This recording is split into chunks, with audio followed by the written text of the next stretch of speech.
Hello, hello. Welcome to ProBots. It is season 1 of 2023, and we are here with the semifinals of this season. Andy Man could not be with us tonight, so we are instead using Mr. Ketrock, the bot designer and caster and all-around StarCraft excellent creative guy. How's it going? Yeah, that's my official title. Thank you. That is it. I read it off the card that he handed me.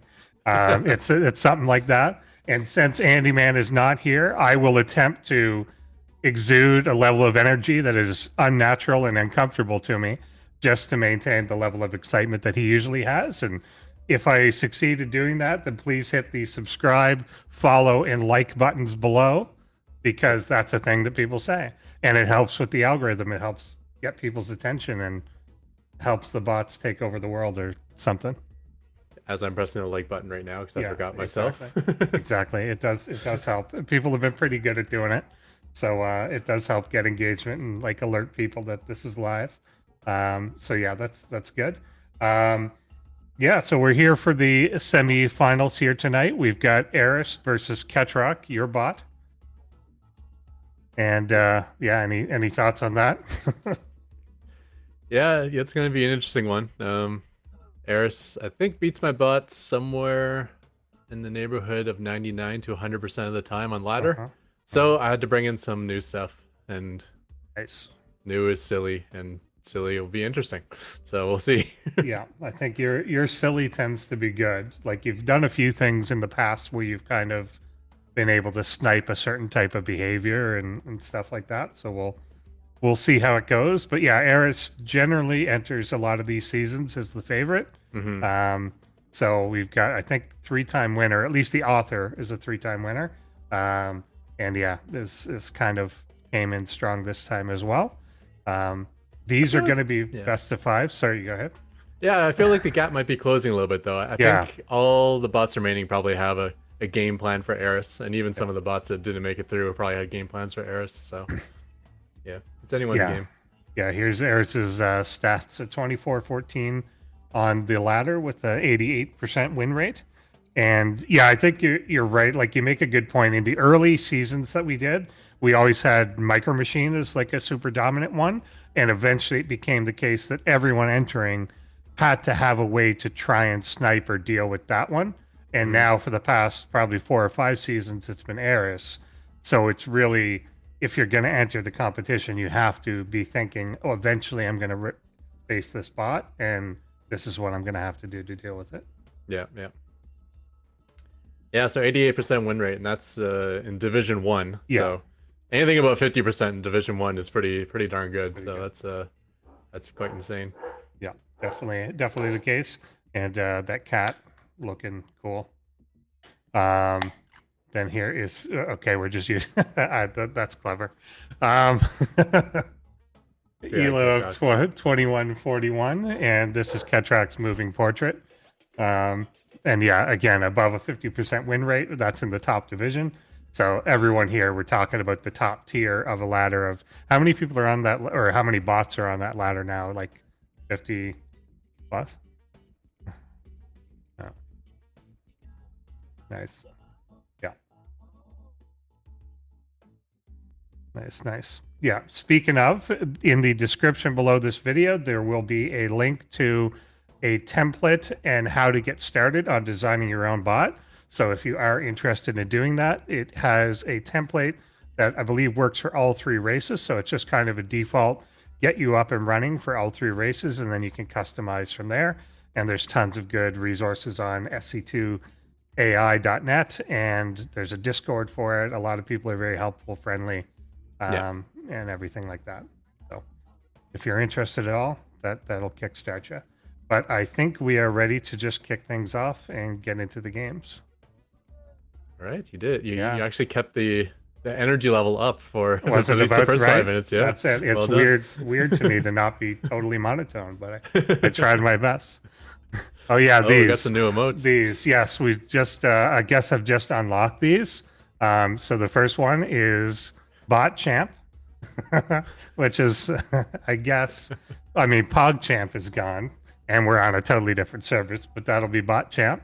And Scrap, it's whatever. Boats. I like the boats. So yeah, we got these in chat. So if you're a supporter, what did they call it on YouTube? Is it a supporter? No, I it's don't not a know. subscriber because subscriber's free, but everyone should do that. But yeah, It's whatever the you are, join if you're a button. I know supporter, that much. yeah, that one. So do that, and you'll get these things. You'll start out as just a nice silicon chip, or I guess motherboard, or whatever that is. But then you'll turn into a full-fledged robot afterwards. So go for that. And I see that despite me saying the game's ready, they put a timer on now. So we got to kill another 20 seconds. But yeah, do you have it's always awkward. Ketrock nicely filling in for us. I know that you often find it awkward casting your own creation. But do you have any thoughts or anything to look for in these games? Yeah, I mean, I have a build that's kind of broken, and I have a build that's meant for Protoss.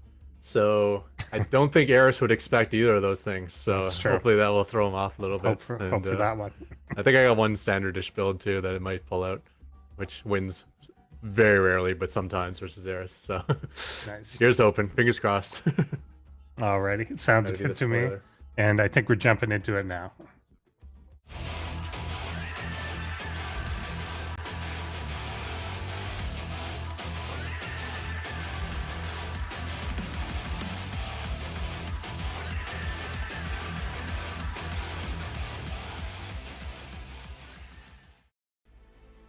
Team Aerys's. Aerys.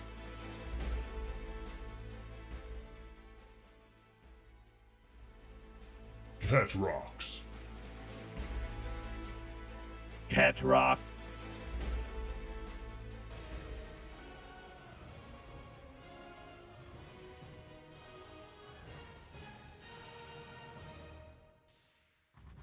Okay, so what map do we end up on? Is Gresvin? Yeah, I think so. Yeah. Gresvin AI edition. These rocks.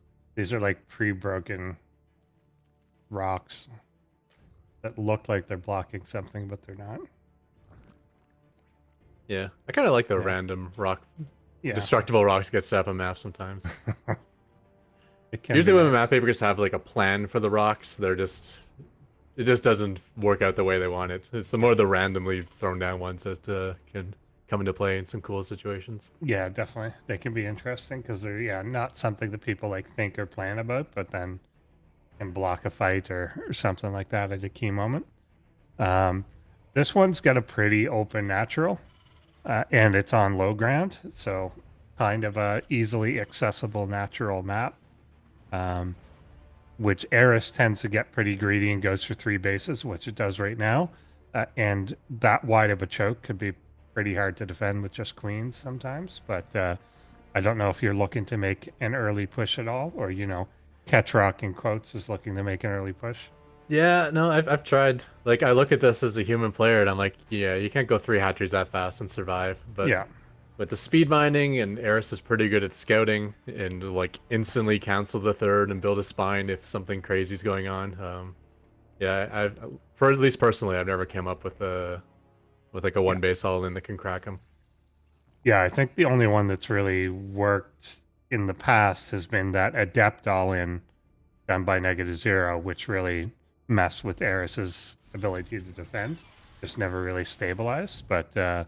Yeah, I think a lot of people have tried to exploit this very greedy opening that you're right, like shouldn't work. If a human player did it, it wouldn't work. But yeah, there's just things that allow it to be edged out. Yeah, yeah, you can definitely out micro him. You could probably do a 1 base all in and just kind of trade really well and beat him that way. But just trying to go sheer numbers, he'll have the defenses up in time.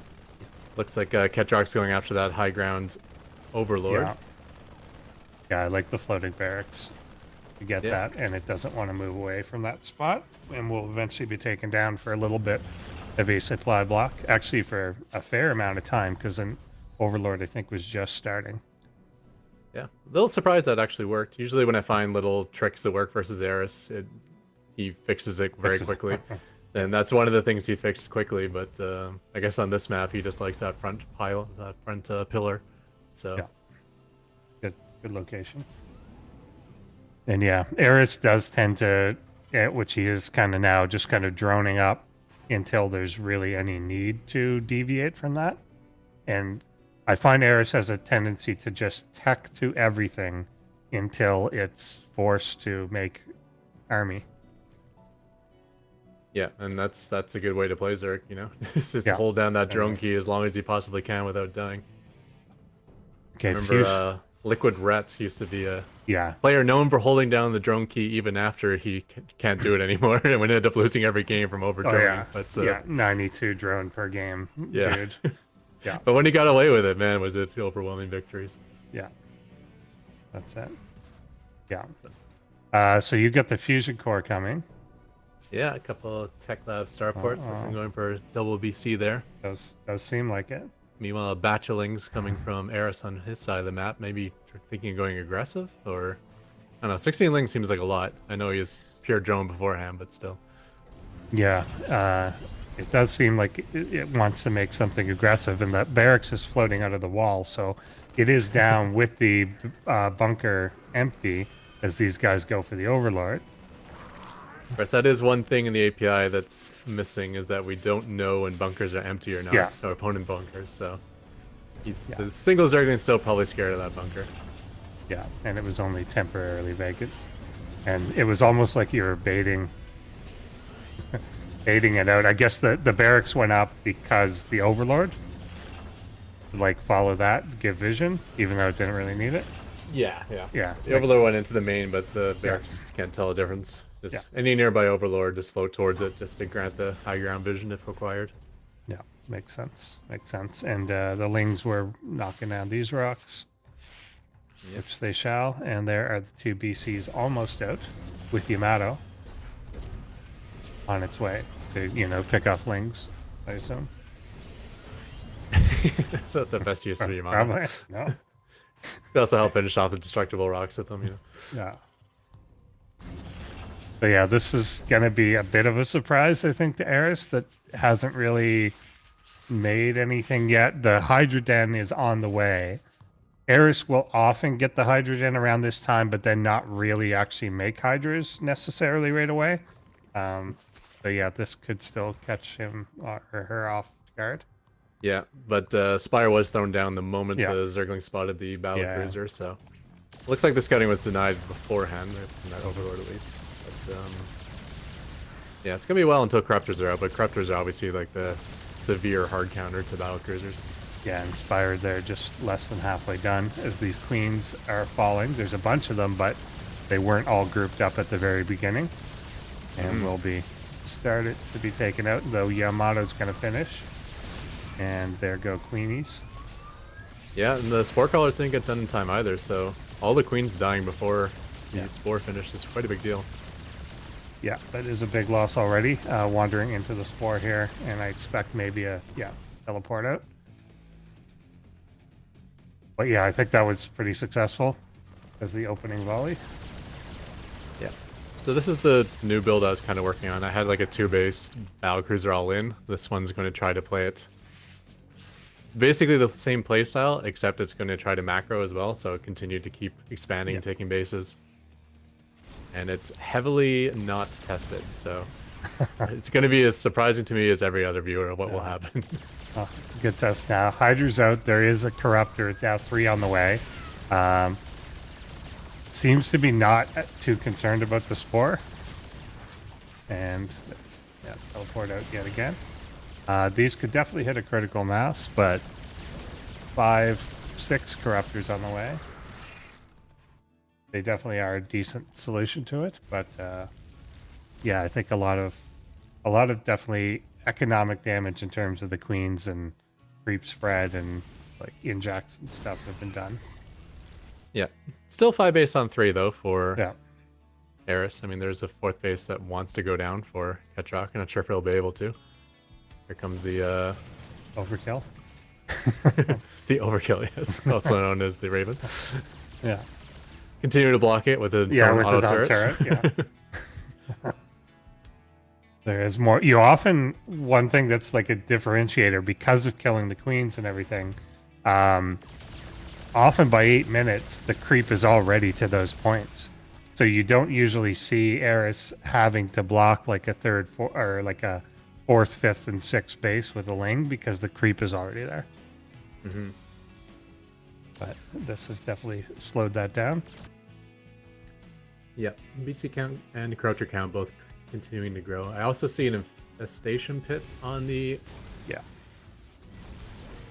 Corruptor and tab, so, yeah, and Aerys has been decent at doing the neural parasites to take out units in the past, so I think there's potentially a window that becomes dangerous. Good here so far against these corruptors.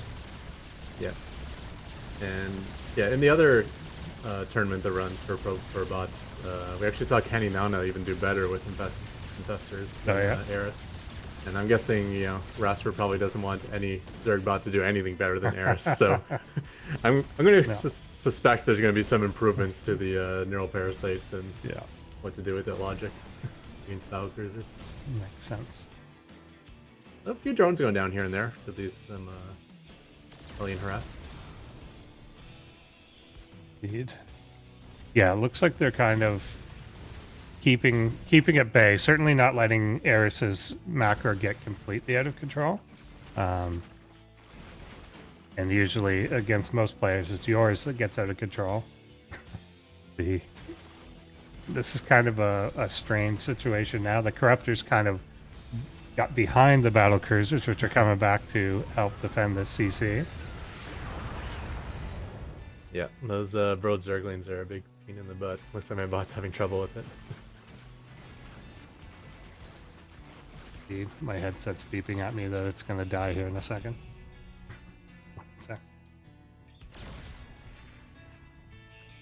Yeah, I'm not sure where the Raven is, but these bases have been blocked for quite a while. They're just really keeping there we go. Petrock on his a little late. mere 4 bases.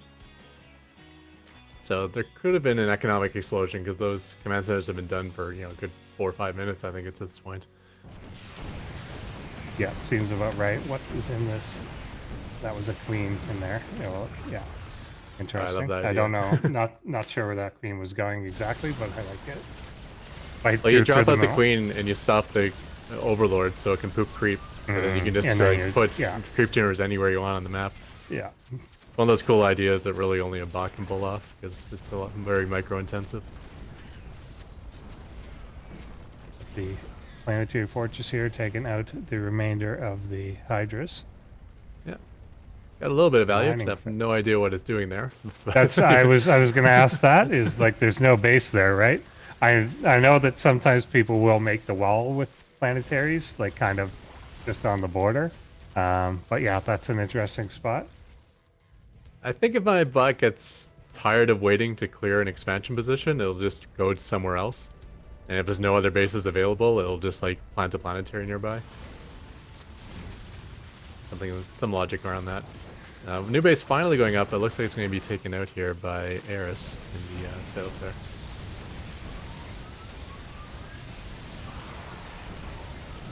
Planetary falls. Corruptors are fighting battle cruisers. A lot of good fungals there as well. Yeah, it looks like some of they're just barely making it out. One I think goes down there. Yeah, second and making it out deep in the red.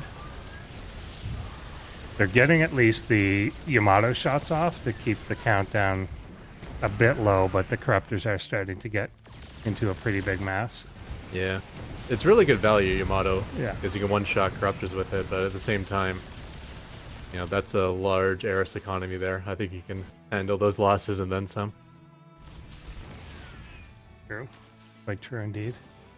And yeah, the infestors are just kind of, have they neuraled anything yet? I didn't see if he actually even got it.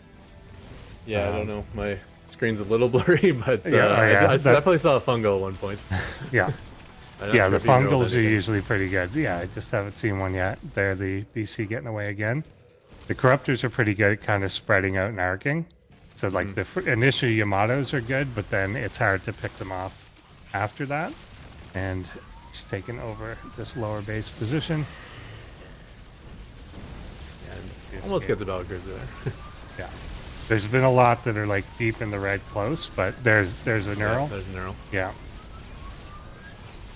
And yeah, I think now chain knurling these and they're going down. This may be the thing that takes over.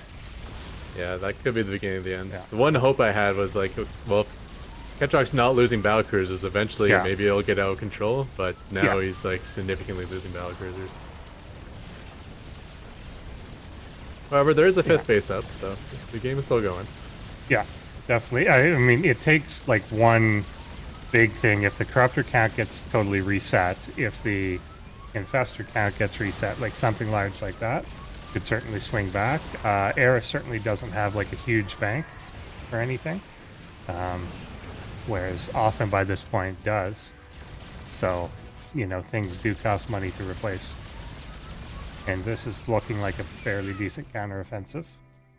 Yeah, a lot of corruptors going down. And the thing is, like, when I think of Zerg spellcasters, I think of them just always having energy, because Vipers can just replenish energy so easily. Yeah. But that's not the case for Infestors. They use Neural, Yeah. and they're not going to be able to use Neural again for a very long time, so... Yeah. Quite true. This is a bit of a distinction. Yeah, everything that Aerys is making is just fairly... Well, I was going to say gas heavy, but that's where she does seem to have the bank, and it's mineral replacement that seems to be the issue. But it is a gas heavy army, even still. There's another neural, but now there's not really that same bulk to just one-shot these things down. It's taking a while. Yeah, and with other Yeah. BCs nearby, it's not the end of the world Yeah. if someone gets Neuraled. If Yeah, they're going to there's- fight the Neural BC, that means the other BCs are getting free shots off. Yeah, exactly. Yeah, and that one even survived, made it through the entire duration, and still able to get out of there. So yeah, there's still definitely some potential for that to flip back around, and you're making 4 BCs at a time. Yeah. Upgrades are... Yeah. And the 3-3 upgrades are done, right? Or... Yeah. I believe so, yeah. Yeah, so definitely the minerals very much in Ketrock's favor, and the gas also in Ketrock's favor. Aerys does, I guess, visually control more of the map, but not really. Like there's still a couple bases that will be up for contest through the bottom that neither have been taken yet, or have been taken but then torn down. So those could still be mine. But yeah, the efficiency definitely by far on Ketrock's side. And that was it 12 battle cruisers that are now there? And we've got 3 Ravens now being made. Interesting. Yeah, so Yeah, I am a little 16. bit worried about the bases Ketrock has now. He must be getting close to mining out on his first 3 bases, and there is no 6th or 7th or 8th for that matter that Aerys has. Yeah. Units lost tab might be interesting to take a look at. I think that would be the one place where Ketrock has an advantage. Yeah, I think, yeah, definitely in minerals, probably still like 50% better. Let's see this. It's a lot of BCs coming in against the Corruptors here. Neural going down, but a lot of these dying to the Yamatos as well.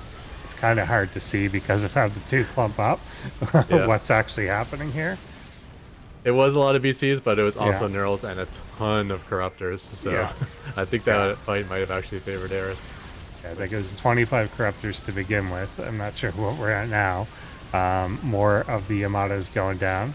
Each of those is definitely a dead Corruptor. Yeah, and these Corruptors are actually, in fleeing, they actually lead right into the main base of Ketrock, which I'm not The sure if it's a good repair idea. center. He's going over missile turrets, and Yeah. Now they almost kind of get fully surrounded here, and yeah, this may just get entirely cleaned up. That was originally a batch of 25 Corruptors. that's very expensive. Yeah. And yeah, definitely you see Aerys struggling with the minerals. Ketrock with the big bank there. But it's largely the gas. But being able to make 4 BCs at a time, clearly the economy is still doing all right. Yeah. And fighting in onto natural is a good idea as well. There's no planetary fortress there. He's able to quickly bust through that bunker from the beginning of the game. And Now I think it's where it's become scary, is no longer able to just re-engage with 25 more Corruptors. If they come in at 10 at a time, which still seems like a lot, it's not a lot compared to the number of BCs that are there. they could essentially just keep getting cleaned up over and over. Yeah. And So I even suspect though Yamato's probably coming off cooldown soon. Yeah. I think. Yeah. Oh, that's a lot of But narrows. yeah, there's a couple. But right next to a missile turret, so a lot of the Yeah. investors actually get gunned Yeah, down get there by the. smoked. That was weird. I like it when you get the abilities that like technically have a range to cast, but then something happens and you see Oh. the thing going across the entire map. Okay, yeah, I just saw the upgrade Yeah. to Aerys. He actually teleported the BCs to a little spore Yeah. crawler farm on his side of the map. Yeah. So yeah, that is something that he lacked before. I think Aerys used to just teleport the BC into the back of the Terran base just to get him out of the fight. Now he's actually using teleport to kill the BC off. If it works, it works. Still get the random Hellions kind of making their way around. Not as many as there used to be, but yeah, it's really the BC army, obviously, that's going to end up pushing this. We're no longer just instantly remaxing. For the longest time there, we were at 195 to 195 the entire time. Now we're finally seeing Aerys actually struggling to get back to the max number. Yeah, and Ketrock having no sixth base is now very, very much struggling for gas. Soon he won't even be able to repair the battle cruisers anymore. For sure. And yeah, both of those are kind of creep covered, the ones that could be taken.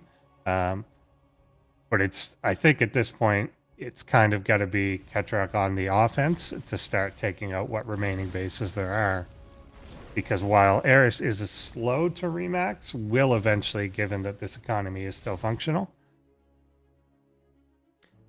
Yeah, I'm trying to recall what trigger I have set up to go on the offense. I think it's something like all the battle cruisers have to have teleport available. Oh, yeah. Which may never happen because of all these fights that keep constantly happening. Yeah, and they're just chasing down an overseer as much as they can. Yeah. There's a big It's an blow of option. them. A couple more BC are about to finish, and I think that'll more or less be the max out for Ketrock. I'd really like to see him push towards a new base at some point here. Yeah, I think it's one to either extend it or you've got to go in for the kill, and I think this is going to force a fight as these come in to go for, I guess, that bottom center base. Yeah. And Aerys has really remaxed himself. Another giant corruptor cloud, and those infestors have all their energy back. Yeah, fungal going down on the SCVs. Of course, some of that at this point could be potentially wasted energy. BC's not not interested. They're just following this one overseer. Very important overseer. Okay, so this is the last gas mining base for Ketrock. Corruptor's not being used to gun this down very quick, which they could have been. Oh, the overseer came to the army. It's a trap. Hopefully that'll bring the BCs to the battle as well. No, they're still going north. You see the cloud of them on the mini map riding north. I mean, which is fine if they then counterattack north, but they're just kind of milling around. And I'm not sure what's causing the indecision in this case. Looks like the base is just staying alive, though, because everything on the ground died. Yeah, it got very low, but just a handful of Hydras attacking wasn't enough to secure the kill. Yeah, and I'm not sure what they are waiting for. And I'm not sure what Aerys is kind of waiting for it to not be. I guess there's more Hydras that came in. But again, there's just not that many. And the Overseer died, which normally would not be a big factor, but apparently that's like the most important thing here. Because that means the Battlecruiser will finally attack. A lot of Neurals, but the Infestors went down quickly as well. So it's just a lot of Corruptors versus BCs now. Yeah, they get the retreat backs going on. Some of this fire is split. You could definitely kind of focus fire down like that one. But a lot of the early ones, this fire was still being split between several. So they weren't fully going down. The BC is just kind of manually retreating here. And it does look like Ketrock is dropping in army supply quite rapidly. Yeah, and just looking at the resources, like only one player is going to be able to replenish. Yeah, gonna and be like you Aerys. said, yeah, the repair, even on the ones that did get away, is quite costly at this point in terms of gas. Luckily, not many got away, so he doesn't have to worry about that Yeah. repair bill. Almost all the Yeah, BC's yeah, dying. that's a decent number, but yeah, but you're right. Yeah, well, about 100 supply worth of Ketrok Yeah. died there, so I'm Yeah, sure I there's a think fair number of BCs that went down. Yeah, shame there. I think if not for the overseer just kind of kiting them around, I think there was definitely a strong window to counterattack in. But once the corruptor count got remaxed like quite high, it's much harder. Yeah, and even pushing out to take another base would have been Yeah, Like, yeah, would have been what acceptable. kept Ketrok in Yeah, the game. yeah, You know, just the indecision and hanging out on the defense is what cost him. And I think I don't want to call it too soon, but yeah, I think this game's more or less over. 2 gas left. I don't see any way for Ketrok to do this against that corruptor ball. yeah. We're down to 40 supply, and I think that may have been the last of the beat. There's one. GG. So yeah. So Aerys will go up 1-0. Are we still in best of 3 series, or is this No, best of they 5 are now? best of 5. I think it says best of 3 on the screen, but it is best of 5. And then our finals on Saturday is going to be best of 7. That's at 1 p.m. EST on Saturday. And so the winner of this match and the winner of the next will be our final, and they move into the main here to end things. So yeah, definitely a good game. I think it was a pretty good strategy. It's the same sort of thing that Aerys often does, which is it's losing. It doesn't have something to deal with the early thing, but just kind of stalls out enough to get to the late game, and then kind of takes over slowly. Yeah. The game started out well too, with the Yeah. BCs killing off like 4 or 5 queens. Yeah. I think the Burrowed Zerglings are probably the superheroes that game. Yeah, yeah, that Denying those stopped a extra lot. bases when Ketrok was ahead. Yeah. And then by the time he took them, then Aerys was ahead, so they couldn't hold the bases anymore. Yeah, definitely the case. Yeah, had a lot of those gone down, then yeah, exactly. You're getting the resources from them much quicker. I think everything, you never hit the point where you're stalling on the repairs, and things just kind of go a little bit better because yeah, it's and I think then the recognition, it's easy. It always gets down to this is like bots versus players. It's easy for us to recognize when you've emptied out the corruptor count, now's the time to go. But it's got other triggers that don't really understand that necessarily. Yeah. So yeah. So it's hard to make that decision. Although, yeah, again, chase the one overseer for 5 minutes probably wasn't the intended instruction in any way. But that's how it turned out. But then it kind of let the lower army kill itself on a planetary multiple times. So whatever. But we'll get into game number 2 here and see where we go from here.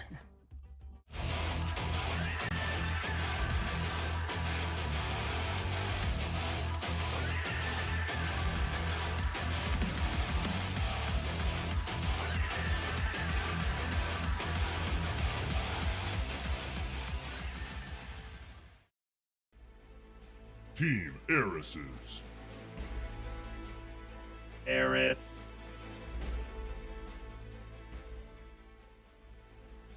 Ketrox. Ketrok.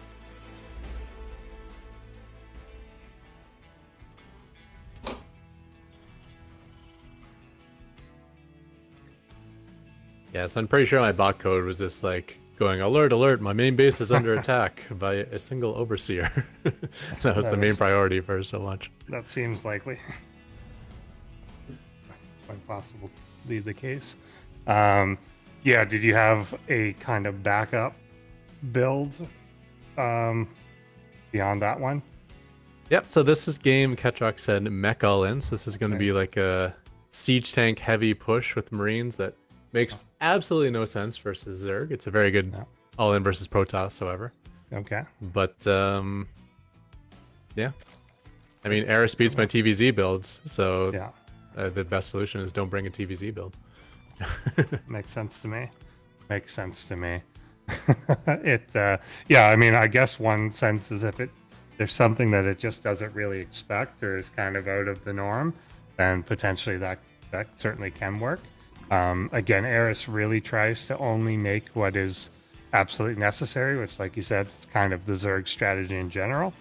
Kind of hold on to your larva and build up your economy until you must defend yourself. And that's kind of the case here. So, yeah, if you just kind of shock it with a... I think the key... We've seen people use like tank marine pushes on Aerys in the past. The key is that it's kind of got to go for the jugular. That if you get bogged down on your way, then there's enough time that Aerys can eventually swarm it. So it's kind of got to be a decisive hit. Yeah, there's certainly no backup plan per se with this build. It's very all in. But like you said, I'm not sure. You know, sometimes you can get stuck chasing a Zergling around the map forever. Yeah. You really want to be going straight for the throat. I think my bot's smart enough not to chase units that are faster than the Marine, so they'll mostly just ignore Zerglings unless they're in attack range. I'm hoping that's the case. Yeah, and I think always avoiding like the stuff like the siege dances that can happen, that somebody shows up and then you siege and you unsiege and you move 5 feet, siege and unsiege, and that definitely can massively halt things. That's very hard not to do in the bot meta because you know, as soon as enemies in range, you want to siege up, but as soon as you siege up, he'll move out of range, so you unsiege, and then he moves back in range again, so you siege up, and it just ends up making your bot look ridiculous. It's like these tanks are doing literally nothing; they're just unsieging and sieging. Yeah, for sure.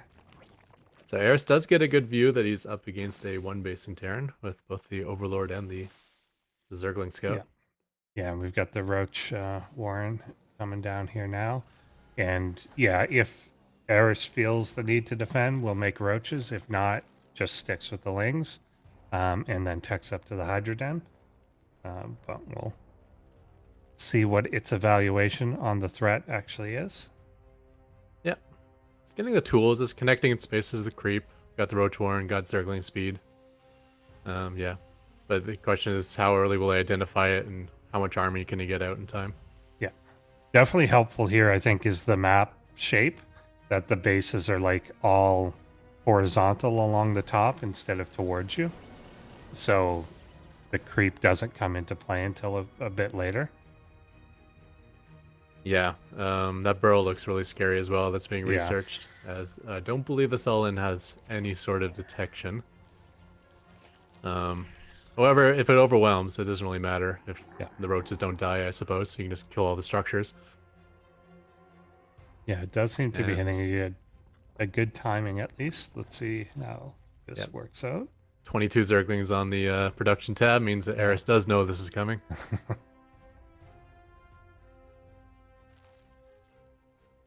Good grouping up. They're starting on the high ground, which is maybe helpful. Yeah, good initial shot.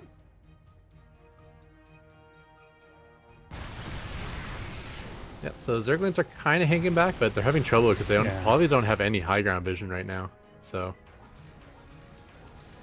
it's hard to deal with units that can shoot further than you can see. And then obviously if they're on the high ground, they're definitely further you can see. Now it shouldn't be so difficult for Aerys as he has creep tumors that give him full vision of where the tanks are at any moment in time. Link's actually spreading around. It might be going for a counterattack or perhaps a flank of some sort. Yeah, I don't know if they know what they're doing. The sight blocker there between them and the other tank, I think, is helping confuse them. But yeah, it almost feels like they're looking for reinforcements, but I don't know if they know what they're doing. I know Aerys has the ability to like come at multiple angles and surround and swarm.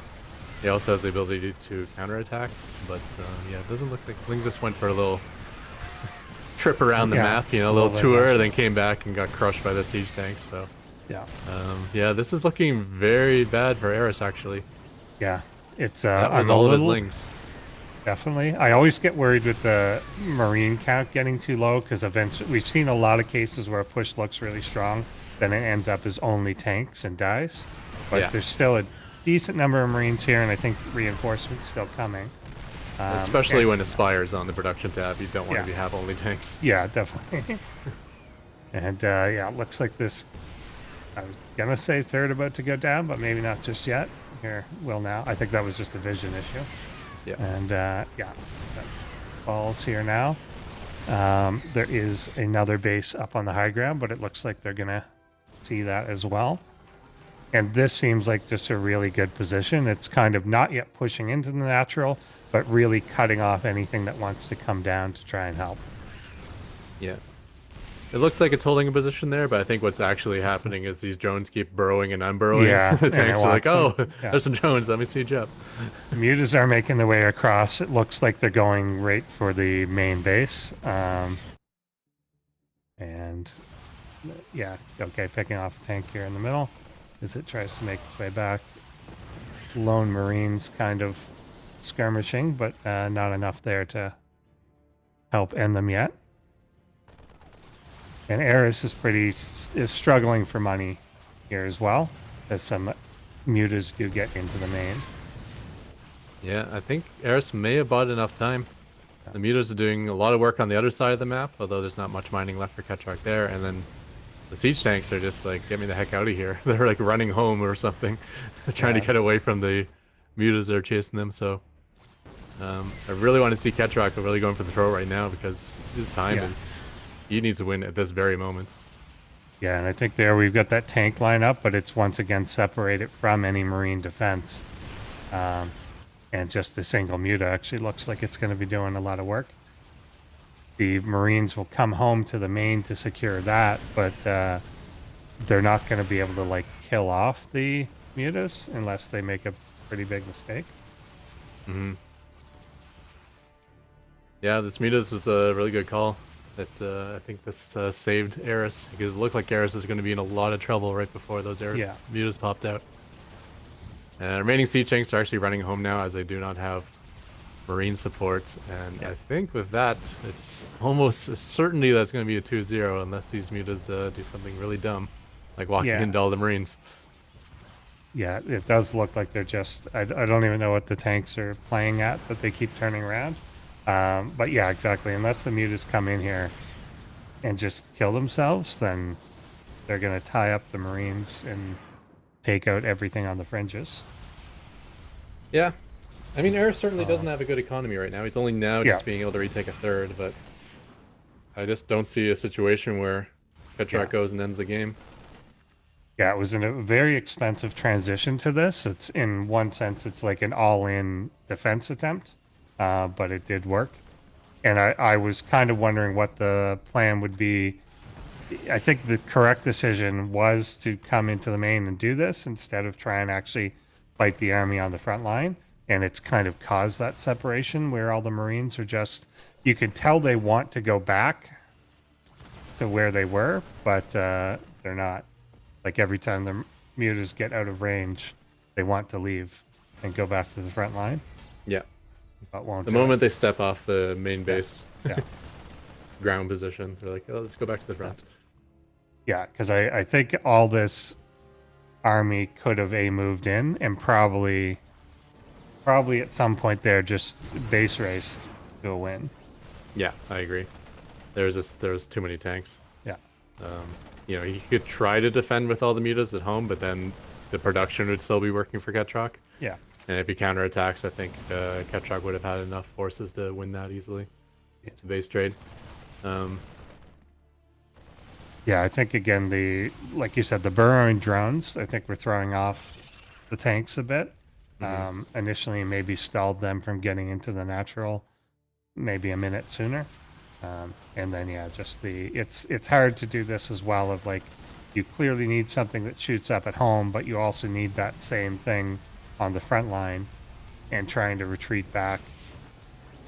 You know, it's kind of which one do you prioritize? And it's hard to tell. Because if you don't know that you can win in the next 2 minutes, then the mutas would take your base out. If you... Yeah. But it's almost the knowledge of, even though I have to go defend, I can never kill these. Surprisingly, some siege tanks actually made it across the map. Yeah, I mean, if they can deny the third again, like maybe... Yeah. They're doing something. I think now that the mutas are fully engaged over there, Yeah, they're just not covering the front anymore. So they're still doing damage. It's just that eventually, you know, this will get dwindled down.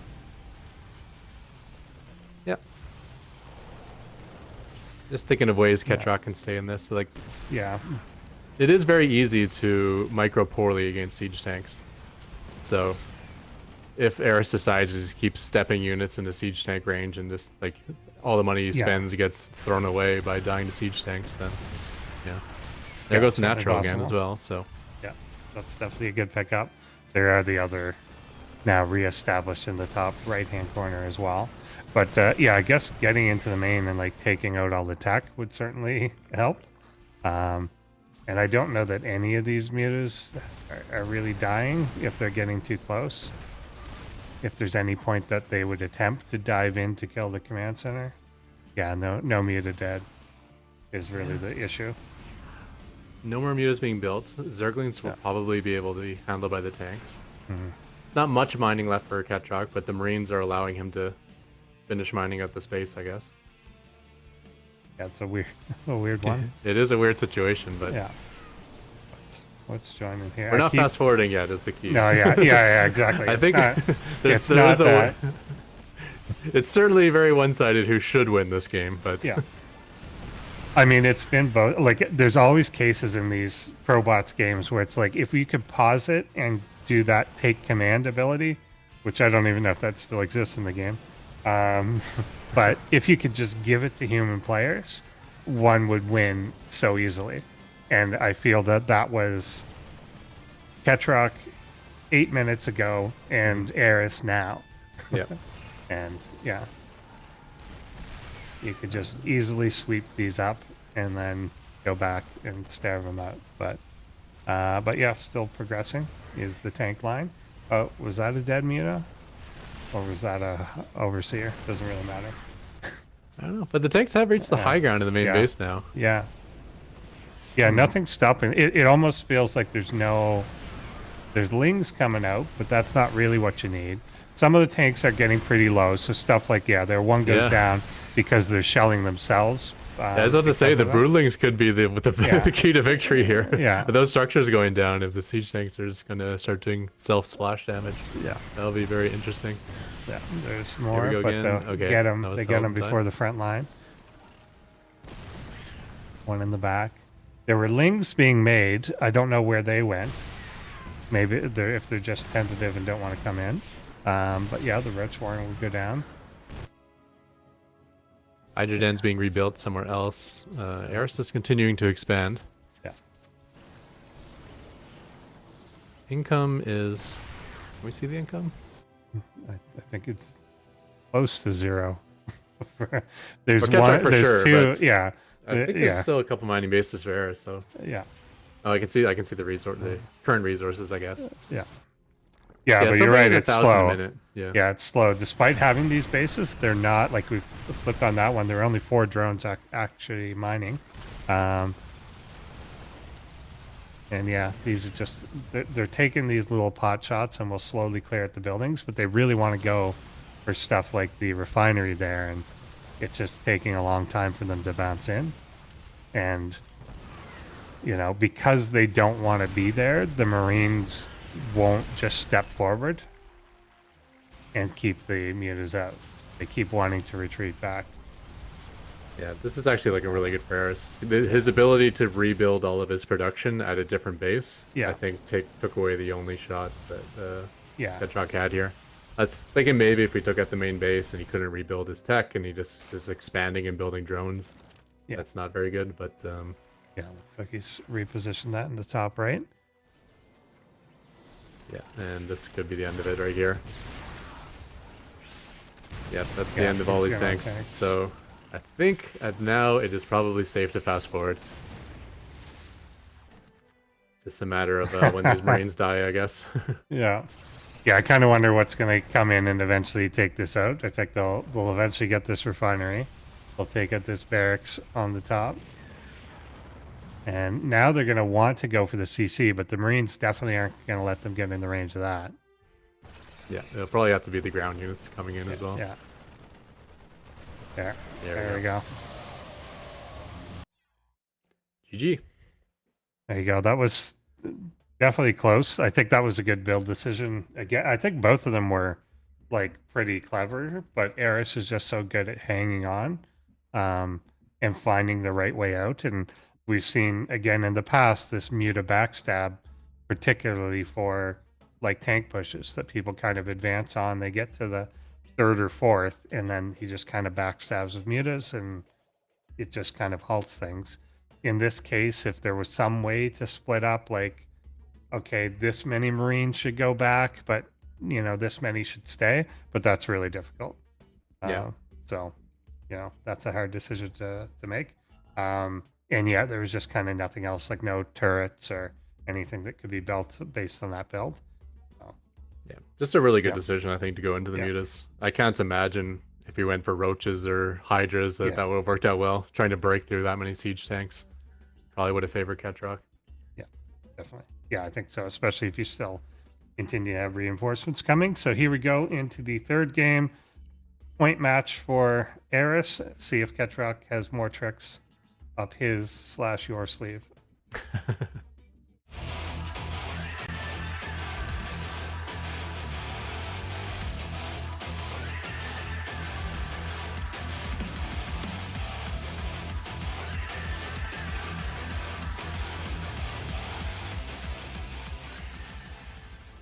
Team Aeryses. Aerys.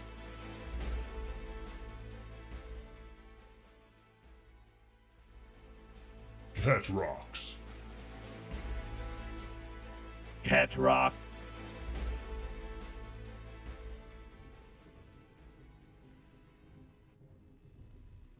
All right, so we are here on Ancient Cistern, a very large map, and with this large map, Ketrock has once again set BC macro, so bringing it back to the game 1 strategy, which I think could have turned out well for Ketrock. A couple blocked bases by Zerglings and like the tentativeness of the BCs not to attack when they had the advantage. If either of those things switched up, could have been a very different game. And maybe the very large map will change things up as well. Certainly, I think there's 2 more bases on this map than... No, it's probably the same amount of bases, actually. But it's going to be harder to cover the map and creep, we'll say. Yeah, for sure. It's, and I think we've seen that be a factor in a couple of the games. Like in the first one, particularly the BCs, stopping the Queens, I think helped a lot. Yeah. I guess Ketrock, the one thing that went very well for him as well, that he'll need that luck again, is killing off a whole bunch of Queens on the initial attack. Yeah. And then finding a way to stop Burrowed. Like, had the creep not made it and then the Burrowed Lings not been a problem, then, like you said, the economy's way, way better. Yeah, I would imagine that would probably be a steamroll. You Yeah. kill all those Queens, and then if Ketrock was able to expand, then you'd be building like 4 BCs at a time. I don't know if Aerys would be able to build enough Corruptors in time to deal with that. But, yeah, match point for Aerys, though. Yeah. He's got time to play with his food if he wants to. I guess the other question is, what if Aerys goes Muta versus the Battlecruiser build? I'm not sure how he chose to build that Spire, if it was a response to the one base all in, or if it's a choice he makes at the start of the game. Yeah, I think he often gets it anyway. And then, like, I think I've often seen Aerys get it and then not make anything. Yeah, it's very Jaedong style. You build all the tech, get a whole bunch of larvae, and then don't actually build anything until you know exactly what you want. So it's always a good idea to have a Spire just in case. Yeah, just for the options. And and I think that's the key, is eventually you want the greater Spire in the late game, so he'll get it early on. And then you're Zergling. prepared at least. Zergling actually slipped in this time while the door was open. Was not afraid of that empty bunker. But doesn't get to That's scout off. anything. Yeah. The tech is hiding in the top left.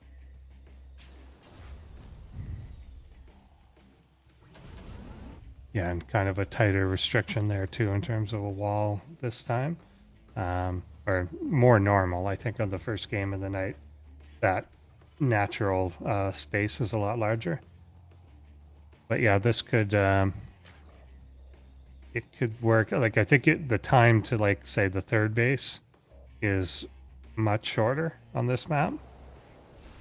So if they just kind of boot it across, then it could be quite impactful. Yeah. Much more spread out, I would say the bases are. Yeah. I'm not sure if that'll have much impact versus BC play, but it'll be more difficult to group up the queens, we'll say. Yeah. Yeah, definitely. And that was the key in the first game, kind of finding one, then another, and then it was kind of four of them that grouped up. And then with the help of spores that were there. I think that was a big key, that how early it's seen and whether spores are done by the time you get to bases. Yeah, exactly. Yeah, while those queens are dying, the spore was in production at the third base. So there's like 4 queens died before the first spore even fired. But by the time the BCs came back, there was like 3 spores at that same base. So all of a sudden, much more easy to hold and protect the mineral lines. Yeah, for sure. I think it's always been a huge key in the ProBot stuff, and it is in human play a bit as well. But really, just the concept of delaying and distracting. It's so much like humans can kind of make that decision of like, no, I'm trying to hit a timing, so I'm not going to chase that thing, or I'm not going to retreat or whatever. But for bots, it's a lot harder. Like that they don't have the same sense of urgency, I guess. It's more like make all these decisions based on the situation instead of like the clock or when I have to hit. Yeah. Yeah, a lot of the decisions are very generic, so it's like, this needs to work for like every scenario, this decision, and Yeah, exactly. obviously it's going to look really dumb in certain situations. Yeah, we were talking last week about one of the bots that kind of kept retreating, and this has been a theme again since the beginning of this tournament of like, there's always one army determines whether it thinks it can beat the next one, and if it doesn't, it'll retreat. But there's a point that you're then retreated into your main base, and you've just let them kill all your other bases, and it's hard to kind of work in that decision of like, when is my last stand gonna be? Because there's no point making a last stand in your main. You need to make it on your 4th or something like that. Because, or else you're just going to lose anyway. But that's a hard thing to, code in situationally. Okay, so here we go, much like last game. 1 queen goes down before the spore finishes this time, but I'm looking a lot better for Aerys. Yeah, a little more actually, the second BC was a little behind as well, so... Yeah, first they came in groups. Still doing okay here, though. And there's a lot of roaches out, and I think... Don't know whether Aerys was planning like an early attack, but that is an unusual amount of roach. Oh, I guess detected that you were on base and didn't know what it was, so this is an attempt at defense. But those are kind of paperweights at the moment. Yeah, and actually, BC has not had to go home yet, and he's killed off, I believe, even more queens than game 1. Yeah. Expansion attempts are actually going to succeed this time, it appears. Yeah. So, yeah, this was the dream for my bot. If this doesn't work, then I got nothing against Aerys, because this is like the best start I could possibly hope for. Forcing drones to burrow, I do like that, and not a single drone, I think, went down, even though BC's attacked a whole bunch of them.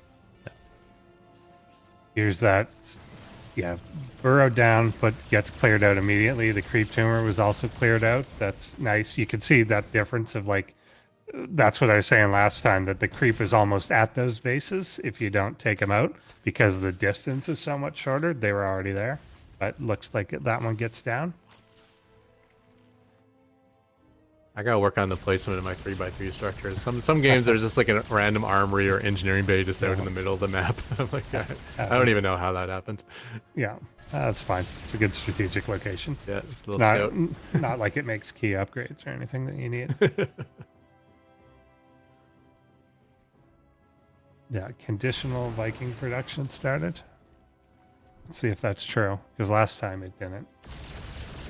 Yeah, that might be a lie for this very specific build. For any other build, yeah, it would. Still doing pretty good here. Still taking out queens, still taking out hydras. The Corruptors are going to change things a bit, but Yamato there able to take one out. If that Spore goes down, then that helps. And Yeah. it looked like it will. Yeah. And not enough Corruptors yet to threaten killing the battle cruisers. Yeah. Just forcing teleports. Corruptors are really chasing on that Raven. So he's going to be flying over missile turrets, taking a lot of hits. I actually did not know that Corruptors could outrun Ravens. I know they're both. I know Vikings are slower than both of them. I didn't know which was faster. Yeah, Corruptors too. They've messed around with, I think, Corruptor speed and acceleration a number of times too, I think. Yeah, same with the Raven actually. Yeah, That's the one buff the Raven got. As a Master Raven player, it's like 5,000 Yeah. nerfs, and Still, but they move faster now, so yeah, that's good. looking pretty good here so far. We got the Lings don't really matter. 5 Hydras, but 10 Queens, and 2 of the Corruptors already down, probably both from Yamatos. Yeah. But if we are comparing to game 1, there's 2 extra gas geysers this time for Ketrock, which means the you know, maybe even he'll be mineral capped on the BC production with this much gas. In fact, I can see that he's only speed mining with 2 in gas rather than keeping the full 3 in gas. Yeah, I think definitely much more promising. This, like you said, this is the type of opening you do want for this. So far, it's been almost lossless on the other side. Creep's getting out there though. Yeah. The next expansion bases are blocked by Zerglings, so there could still be the same problem in the future. We'll have to see. Yeah, see how this goes. The BC's turning on the Corruptors. The Hydra's being distracted by the base here. And there's a nice fungal on the BCs. Not that that's huge. One getting away really low. And are they going to get this, though? If they get that planetary, then that's a bit of an issue. In previous games, didn't. Pairs are going down, but it does fall. Mm-hmm.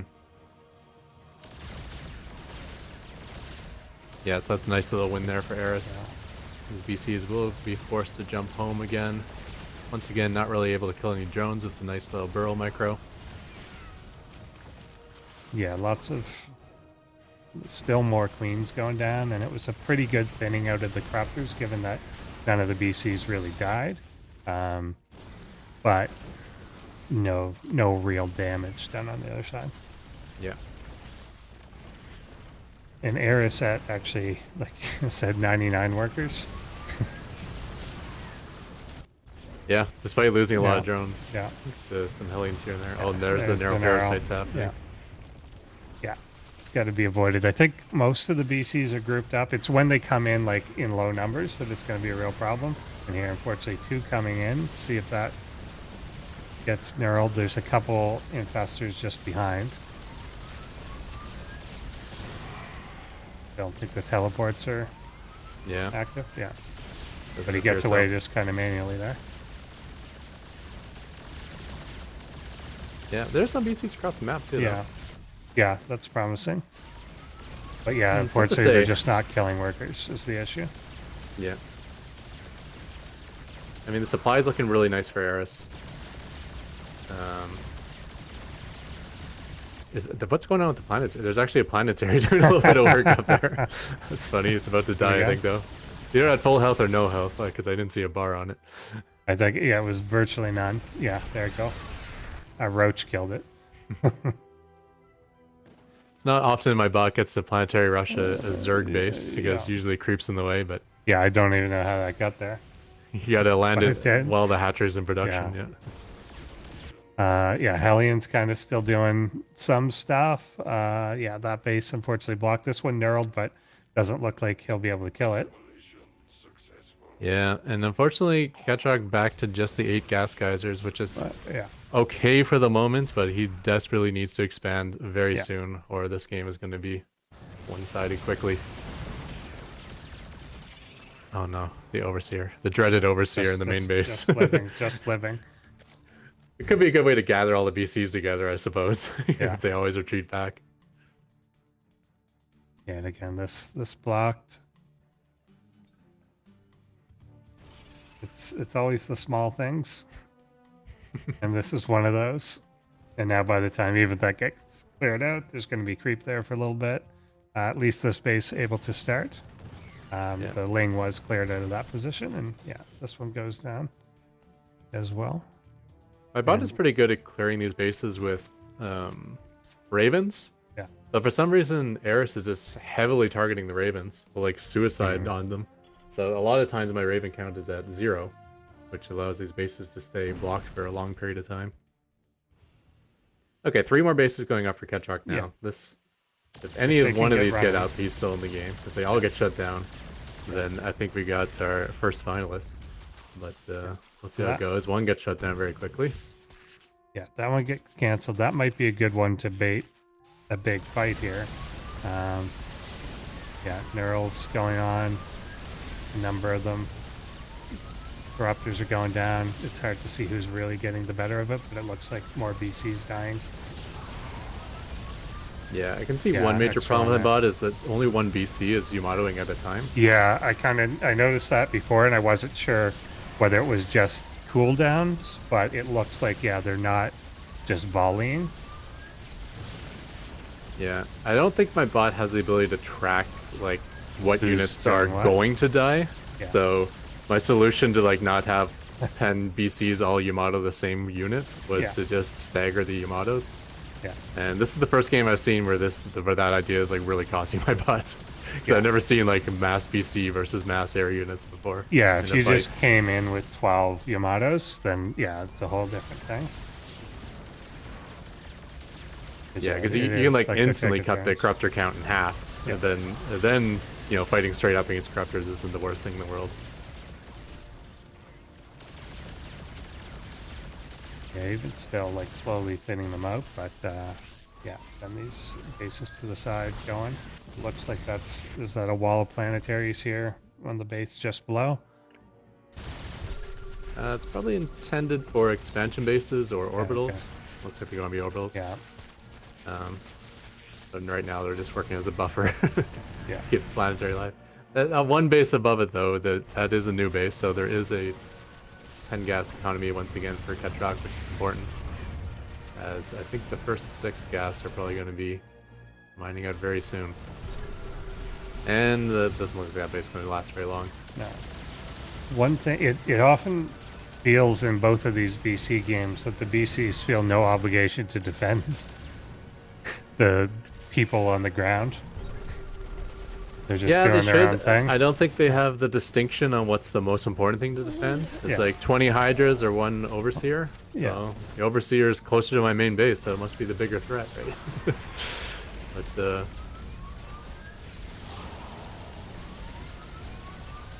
Again, I think we're going to get like this situation where the BC count's high, the corruptor count is not particularly high at this moment, but a lot of damage is being done. I think, again, if this could be reset and then a counterattack is done, like timed well, then there's potential there, but it's hard to make that call. yeah. Even losing the gas guys is the natural is a Yeah. fairly big deal. This BC count's not going to grow at all for quite a while. There's one more base trying to sneak up in the top middle. Yeah, and there's that spore pool.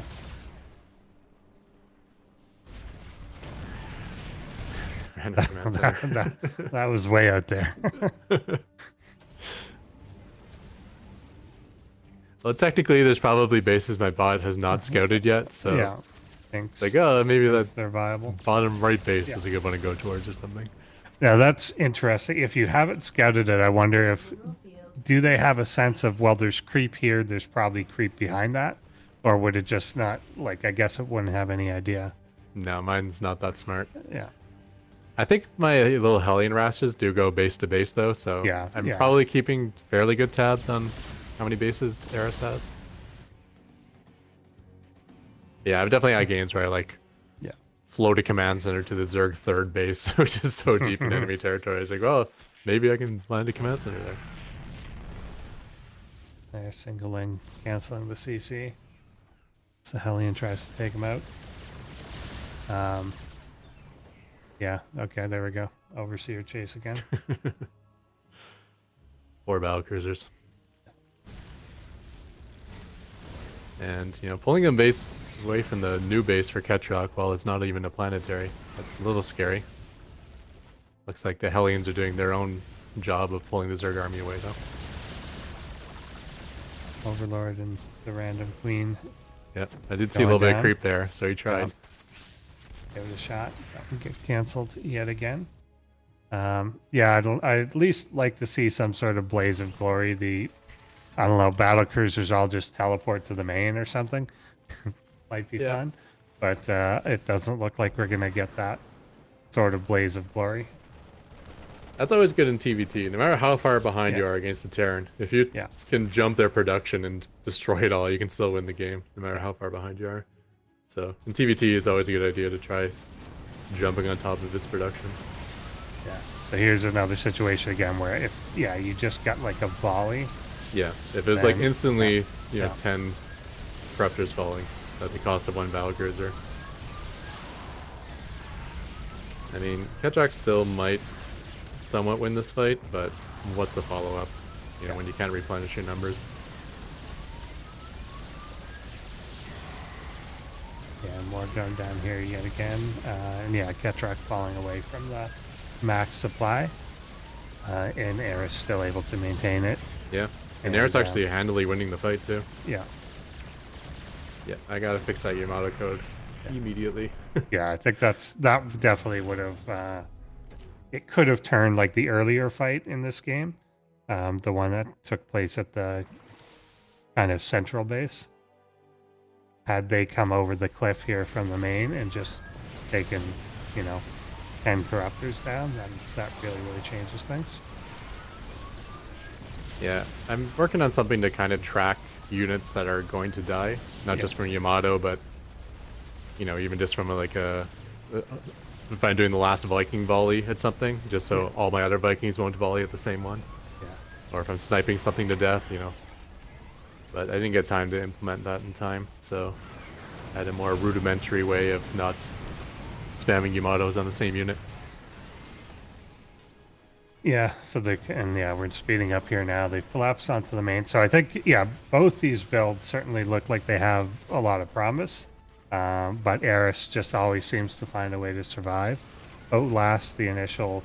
It's very often Aerys' strategy to things is to not necessarily resist the initial hit, but more absorb it somehow and roll into something better. Mm-hmm. And that's tended to work for several seasons now, and it looks like Aerys will continue on yet again with the 3-0, but definitely, obviously you made those quickly, but definitely some promise in them. Yeah, it shows how good Aerys is at reacting to what he's up to. I'm sure his bot had no plans to build Corruptors or Infestors, but just in reacting to the number of Battlecruisers, it ends up being the majority of his army, and working out really well. Maybe need to combine the Battlecruisers and Ghosts, just go crazy gas heavy, and start sniping or EMPing Investors. Yeah. Maybe do like a full defensive stance, Planetaries, Ghosts, Battlecruisers, Liberators. I think I've tried that before versus Aerys or Spiny in the past to my own detriment. Happens. So there we go. That's our first series of the night. I think we are still taking a 5-minute break between. Bracket here. Aerys is continuing on 3-0. Has Aerys dropped a game yet? I think it did lose one in groups. Am I nuts to say that? I think you're correct. I think it dropped a game. I don't think we have any perfect bots. Yeah. Yeah, we had a lot of first week. Yeah. There we go. Lost one to Tier. Yeah. So could actually get a rematch of that later. Potential rematch there. Our second series. So wanted to plug a bit here. If you want to be part of the ProBots action, support what we do. We've got a supporters club below Ketrock's beautiful face there, ProBotsAI.com. Check that out. And help out through Patreon, help support this sort of content. Really does help us out, helps with the production values. I think most of it gets spent on animations of robots I think that's where the majority goes. But yeah, definitely help the community out, support everyone that makes these things. It's a lot of work, obviously. So And that to do that stuff. yeah, and that is one of the Yeah, perks. You get yeah. all that artwork that Yeah. we created if you Yeah. support it. Yeah, exactly. Yeah, definitely. So yeah, there we go. We're gonna go on a 5-minute break. We'll be back with the second matchup of the semifinals. We're going live right now. Yeah. Yes, we are. Yes, we are. Welcome back. Back here to ProBots. It is going to be our second semifinal. But before we get to that, we're going to take a look at a couple replay clips from our first matchup, which I believe are queued up now. There we go. Yeah, so this is BC crossing, trying to do some damage, and then we're cutting to the old neurals here. And yeah, definitely when they're in a low number, that's just a grinder. Yeah. Yeah. I think It was like one-way grinder. That look Yeah. at all those. Yeah, If there was a the missile site- turret there, that play would have been so good for Aerys. Oh yeah, definitely. Yeah, having being able to take the infestors out, like in big numbers, it's not as big an issue because they don't instantly die. But look at the really good concave here. But yeah, I think if the Yamato thing, I kind of want to see that either on the ladder soon or next season. If they could just volley together, then that would be good. These are all very short replays. There's no way to comment on them. But yeah, definitely this is a microcosm. That was a interesting one. You mentioned adding that in, it's warping you into the death of the spore crawlers. Yeah. Is interesting. And then big fight here in the last game. I also and the saw Crafters Aerys. just take it. Yeah. I just saw Aerys kill a siege tank with a changeling. Oh yeah. Nice. I used to do that way back in Wings, where you drop a mule next to a tank, and then you blow yeah. up his own tanks. Yeah. Fun Definitely. days. Yeah, good times indeed. And I think we are taking a look at some of our prediction brackets. We've got so far, including that game, 7 people are still perfect here. And this is one of those people. This is easy. I'm not sure who that is, but yeah, it's predicted Aerys to win that one, and then is predicting Tier over Sharkbot. That one seems to be the more contentious. We had 7 perfect coming in. All 7 did pick Aerys, but Sharkbot and Tier are a bit more debatable. And then some people have Tier winning over Aerys, and one person has Sharkbot winning, which is Shark Nice. So obviously betting on himself there makes a lot of sense. Yeah, definitely possible. Yeah. I pulled the old Pete Rose, and I bet on Aerys to beat Ketrock. So Nice. You're never going to make it the Hall of Fame with 3,000 hits, whatever, 4,000 hits, whatever Pete Rose had. more than enough for the Hall of Fame, we'll say. Yeah. Poor guy. So yeah, your Sharkbot really, really climbed up the ladder, putting up an impressive elo, and just does a lot of like sometimes unpredictable things. There's like a lot of kind of build variety to what Sharkbot does. So fairly adaptable and just looking like a jacked shark. And then Tier here coming direct from a Magic the Gathering game or something. Tier has been in the tournament really since the beginning. I think this is the 14th or 15th appearance of this bot, but originally was a Protoss player. But I think on the ladder always had all 3, right? Yeah, at least for a long time. Yeah. He's definitely mained Protoss for a long time, but now that you mentioned, I think he may be the oldest active author of StarCraft 2 bots. Yeah, I think you're right. It was between like him and Micro Machine, but they don't really work on it actively anymore. So yeah, Tier. And I think Tier's had a lot of variety throughout the years. Yeah. And his history goes beyond StarCraft 2, but I think he did Brood War bots back in the day as well. Yeah. Makes sense. And of course, they're a team now. It was originally just one, but now it's 2 of them working together. So like that's handy. Team Improbable Drive, whatever it is from Hitchhiker's Guide to the Galaxy. But enough of that. Let's get into the game right now and see who's going to take it.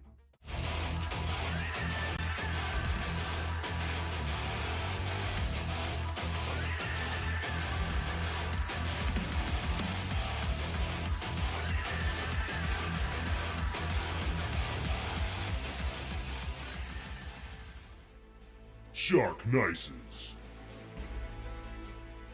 Sharkbot.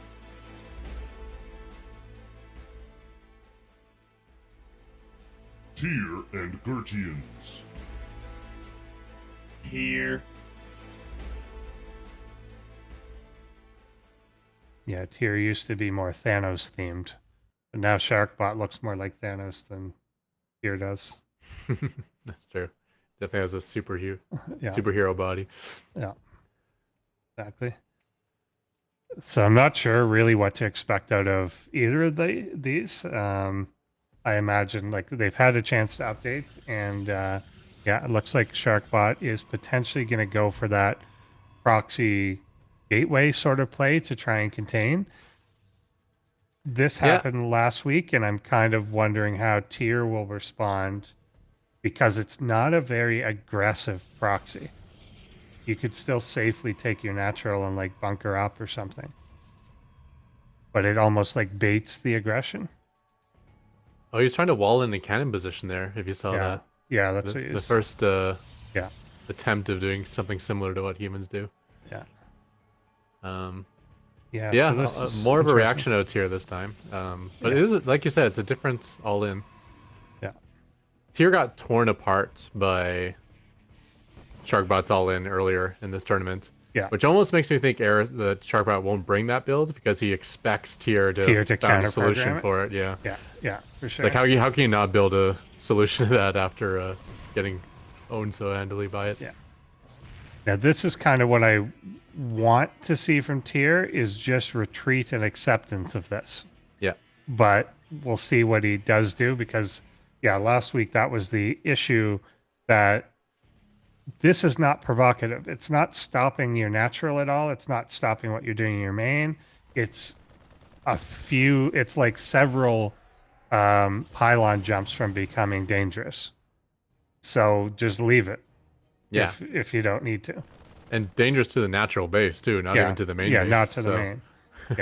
Yeah, Yeah, I this like is this. something that as a Terran player, so he's getting a Reaper. One, that's something that could just cross and start doing damage. And two, you've got the factory. Just a tank can shut this down completely. Yeah, or a Cyclone. Both Yeah, work yeah. very well. So since if we see a tech lab, it's almost certainly going to be one or the other. I suppose you might go for a Thor or something, but Yeah. yeah, this is perfect. I love this decision here. Staying back with the Marines, just making sure the probes are being honest and doing what he needs to. Taking those Yeah, cannons out of the equation altogether. Yeah, a lot is often, and it's something that, again, exploits the way the bots often think and act, is they see a threat and they're just drawn to, like, I have to do something, and you don't always have to do something. So it's proper assessment of, like, what type of threat is this, and is it something I need to be panicked about? And in this case, no. Yep. Reaper does a full scout of the base, and now it's switched to probe killing mode. Nice micro out of Sharkbot, pulling back probes as they lose their shields. So no probes have gone down yet, but you'll still need an answer to this eventually. Stalker is on the way, but the only gateway, I think, is all the way across the map. Yes, it is. So this Reaper's going to have a good time for a while. They're asking them to come on. Come on, brah. Get that out of my face. Eventually, these will slowly take some hull damage. I don't know. Like I think you'll replenish the shields faster than... Yeah, With the- each of them's getting like popped into the yellow by like one shot as they go. Oh, I that see. one got two. Yeah, so he'll cycle through eventually. How to do 2,000 damage to probes and kill 0 probes. Yeah. Exactly. I think a fairly similar thing happened with Micro Machine with this before, that if you looked in the mineral line, there were just tons of red, but none actually really were dying. I think a couple. But yeah, he's also just really far out. Yeah, that's the exact type of thing you're seeing there. Finally, I think the first one goes down as he doesn't have fully healthy ones to send anymore. Yeah, think he this might retreated be the probe last on year. time, but there was no probe attacking the Yeah. Reaper, so the Reaper could just They're chase just her chasing. retreating one back, as Yeah. he did again there. Okay. Now's the point we find out that if he didn't send the probes, he wasn't going to hit them anyway.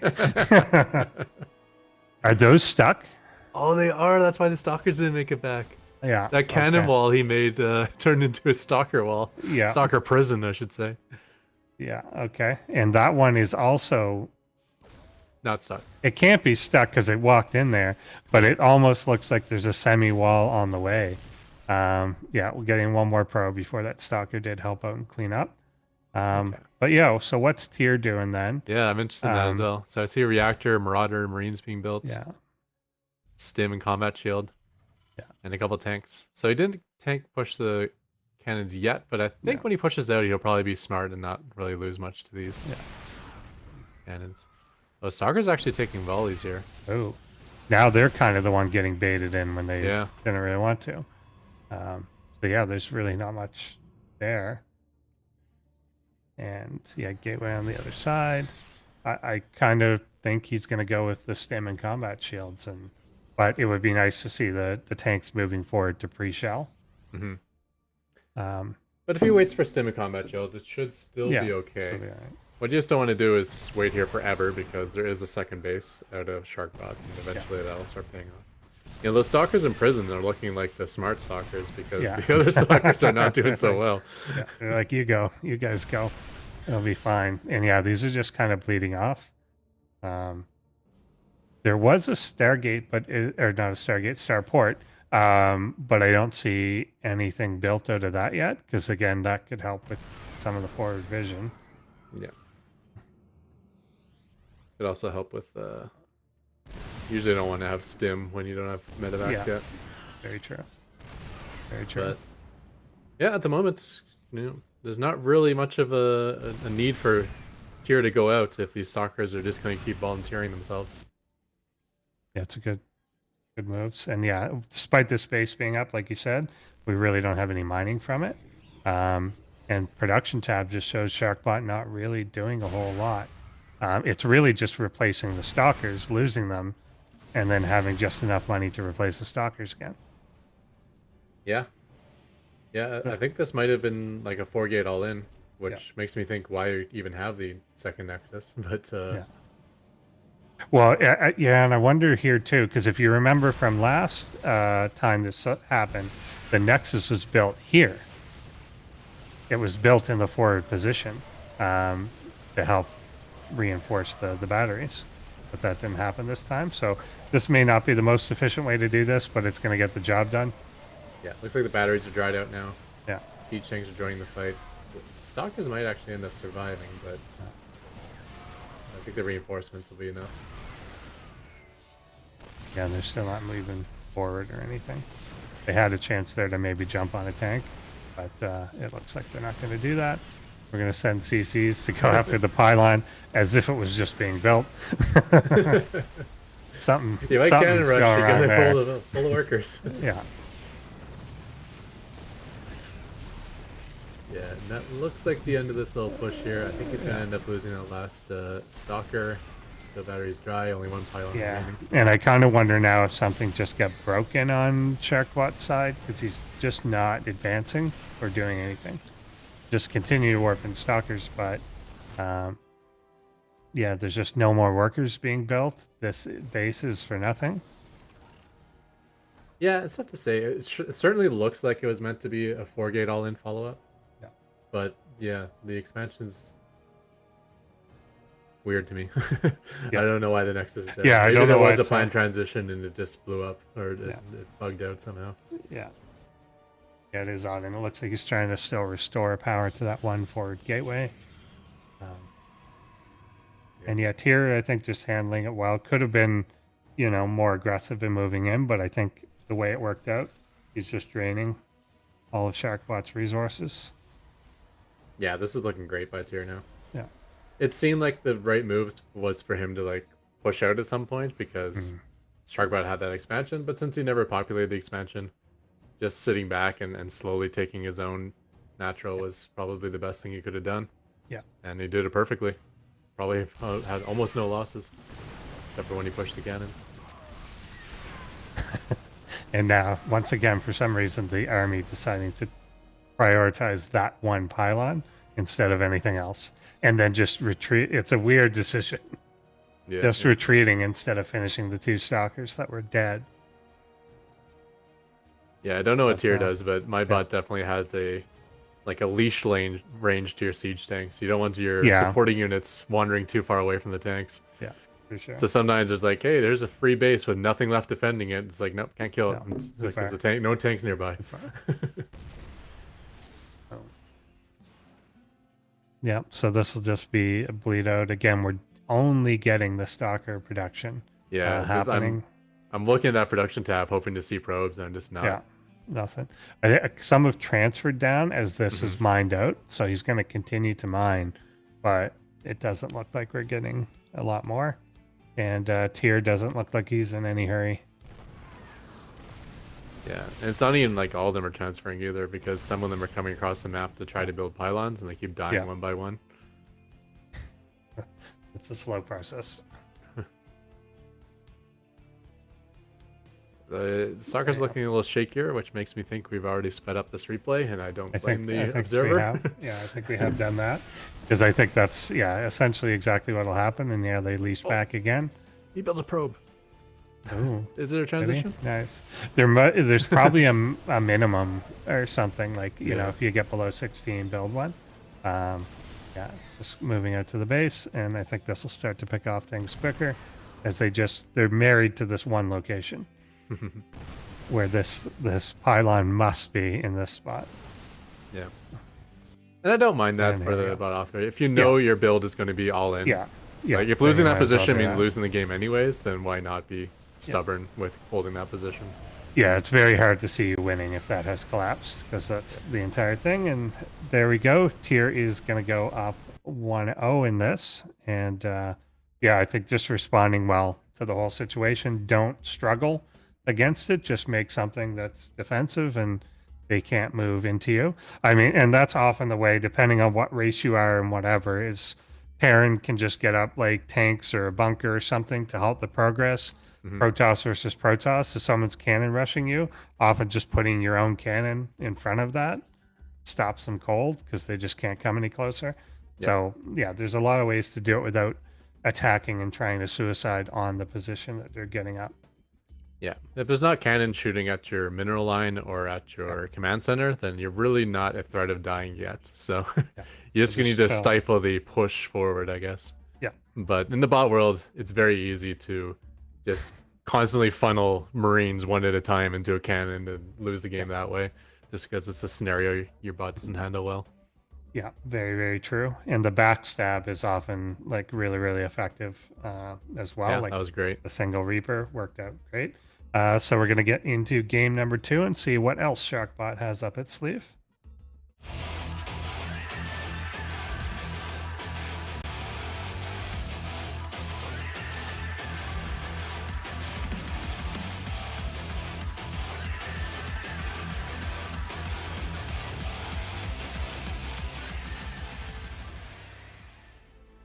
Shark Nices. Sharkbot. Tier and Gertians. Tier.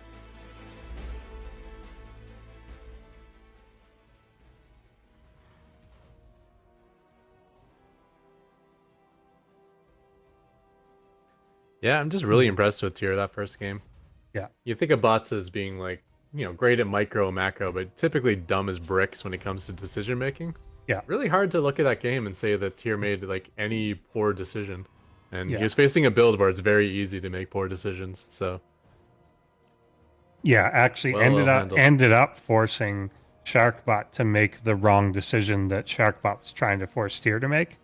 Like, he ended up being the one that sat back while the Stalkers just get baited in. yeah, it's hard against siege tanks. Any unit that can shoot further than you can see is difficult to code against, because a lot of the coding you do is just what's happening this very instant in time. It's like, well, this instant in time, I don't see any tanks, so let me step forward, and then you get blasted. Yeah. You really gotta have a memory for those fog of war things. And it can't be a permanent memory either, because because it changes. Yeah, exactly.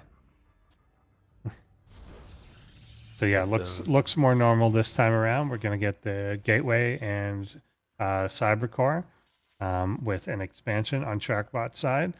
Tier still, at least for the moment, looking like it's gonna be one base with a. Oh no, there comes the command center. So yeah, pretty normal macro game that's going to come out. A Reaper will make its way across in a moment. Yeah, overreacted a little bit to the probe scout, but I don't blame him given the history of these two bots. Yeah, not too bad.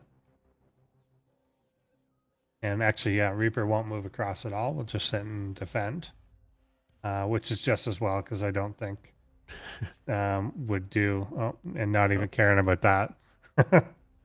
I was gonna say, can at least get the scouting probe. Nah, not my job. Yep, yep. Two SCVs can chase that instead. Yeah. Yeah. Probably just like some sort of preset scout timing. Yeah. Yeah. Comes Jump in, gets a nice little look here. Yeah, sees the good stuff. Sees the robo just as it goes down, so that's pretty important information. But this is all pretty normal Protoss stuff. Yeah. Nothing makes you feel better as a human player as scouting and seeing and knowing that everything's normal. Yeah. Whenever you see something abnormal, that's when you get scared. Yeah. Like this is all accounted for. I'm happy. No problem. See if the Reaper will ignore the probe again. Yep. Not my job. At least shoot as you're passing by. You don't have to chase it, but at least send some volleys as you're walking by. Yeah. But fairly similar expansion timing, so I suspect these two are going to be quite equal in economy. Yeah, so far Sharkbot ahead just due to, chrono and stuff, but so far nothing out of the robo just yet, and that can often be telling. Is it like Immortal first, Prism first, or Detection first? But so far it's nothing first. Yeah, yeah. Warp Gate is nearing completion, so that will give a small window of a production Robotics Bay, so are we looking at Colossus? Or Disruptor? The Disruptor play out of Sharkbot is pretty strong. Yeah. I've seen some nice videos on Laughing Games channel, actually, of Sharkbot destroying almost an entire army with a single Disruptor ball. That might be exactly what we're getting. So we're looking at, Warp Prism coming out with the Robo Bay, and we're getting the Twilight. So it could be, does he do Blink Disruptor? Yeah, it could be so many different things with Sharkbot, honestly. Yeah. He does so. He uses every single unit. We've seen Warp Prisms used for shuffling probes back to the Nexus. We've seen them for like mass Warp Prism with Stalker Micro popping in and out. But there is a push coming. Stim will complete just about in time. Actually, so will well-timed push out, actually. He's going to arrive as his upgrades finish. Yeah. Which is just what you want. Okay, there is a Colossus coming, but it's not going to be there quite in time. And there's not going to be a lot of gateway with it. Sharkbot really invested a lot in the tech path, and now this army coming in may be a bit dangerous. Yeah, and cutting off the army from the natural means that the shield batteries may not even be that much into play. Nice little Warp Prism micro, though. So we'll be able to keep these Stalkers alive, but how long will it take for the Stalkers to grow out all this bio, if they even can? All those probes are dying in the net. Yeah, it takes that out. If you can get that kind of random robo as well is pretty important at the moment. And there, the Colossus does finish. The bio not quite knowing what to do, though, here yet. They do get up onto the high ground, but that turned out to be pretty effective. But they will jump on it now and take it out. Yeah. Colossus ended up stepping forward instead of backwards. That's not what he needed. Yeah, so this is already hugely, hugely damaging. They're into the mineral line here and taking up probes, and just kind of a couple units are really preventing these Stalkers from coming forward and helping.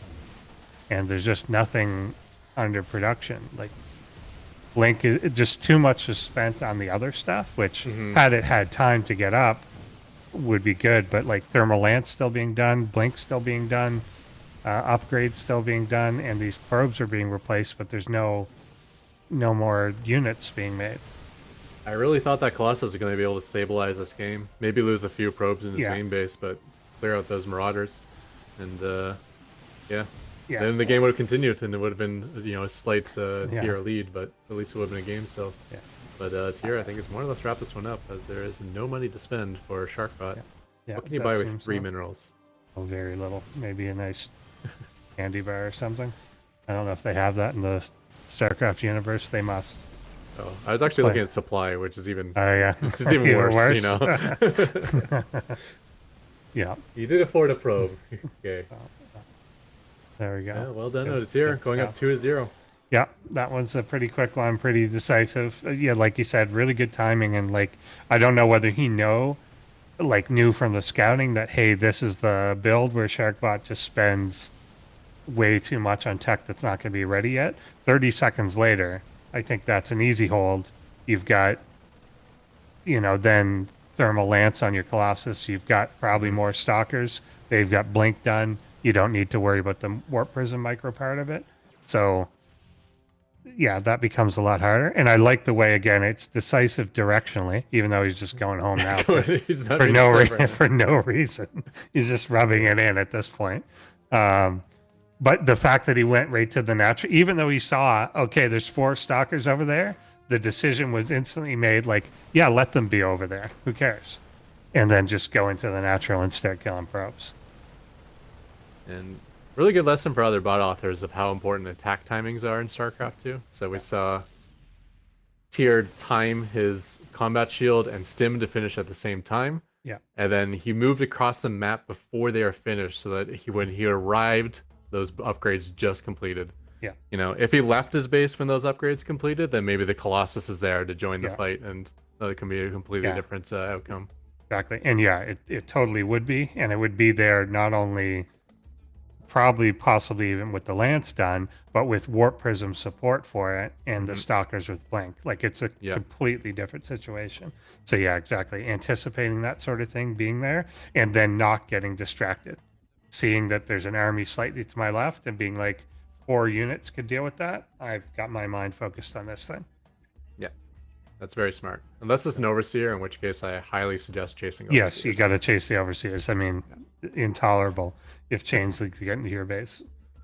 So, got to take them down. So, yeah, we're potentially facing our second sweep here today. Tyr looking quite strong against 2 very different builds. Let's see game 3.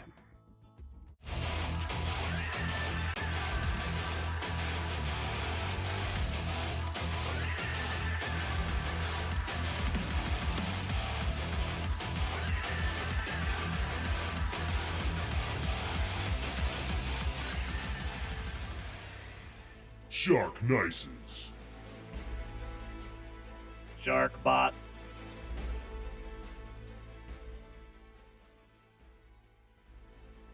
Tyr and Gertians. Tyr.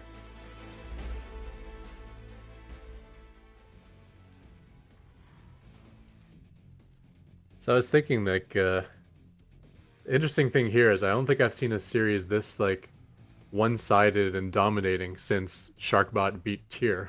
So how the things have turned in, like, just, like, one update between these two bots. Very true. It's, I mean, both of them have always been, like, there's bots where it's just kind of like, here's the bot. It doesn't have builds, it just responds to things. Like Aerys is more like that. It's like, this is the bot. And it will just adapt to whatever, whereas both Tyr and Sharkbot are more like, here's what you're going to do this game. Yeah. Yeah. It's nice to have a mix of both, actually, where you can be responsive and have your own little tricks as well. So we've just gotten note here. This is the same game. So we're going to do that again. I thought that looked familiar.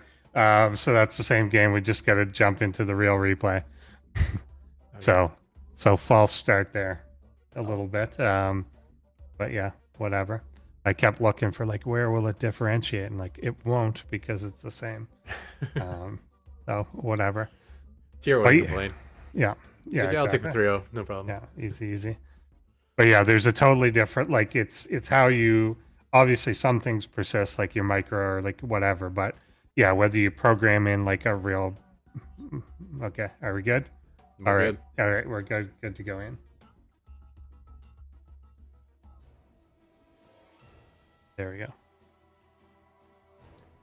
I don't think we get the intro screens this No, time. yeah, So we're not yeah, we gonna got do it. Sharkbot in the top right as the red Protoss and Tier Yeah. in the Yeah. bottom left there. And it's a different map, which is always a good is. sign. It's a carpeted map. That's what I like to see. You build your command centers on the rug. Interesting. There is actually an issue with one of, I think it actually is this map where the carpet goes layers over the larva or something of hatcheries. Yeah, so you I've can't seen that. Yeah, yeah, it's some sort of weird thingy. Yeah, I saw that posted on Reddit. Someone's like, "What's going on here?"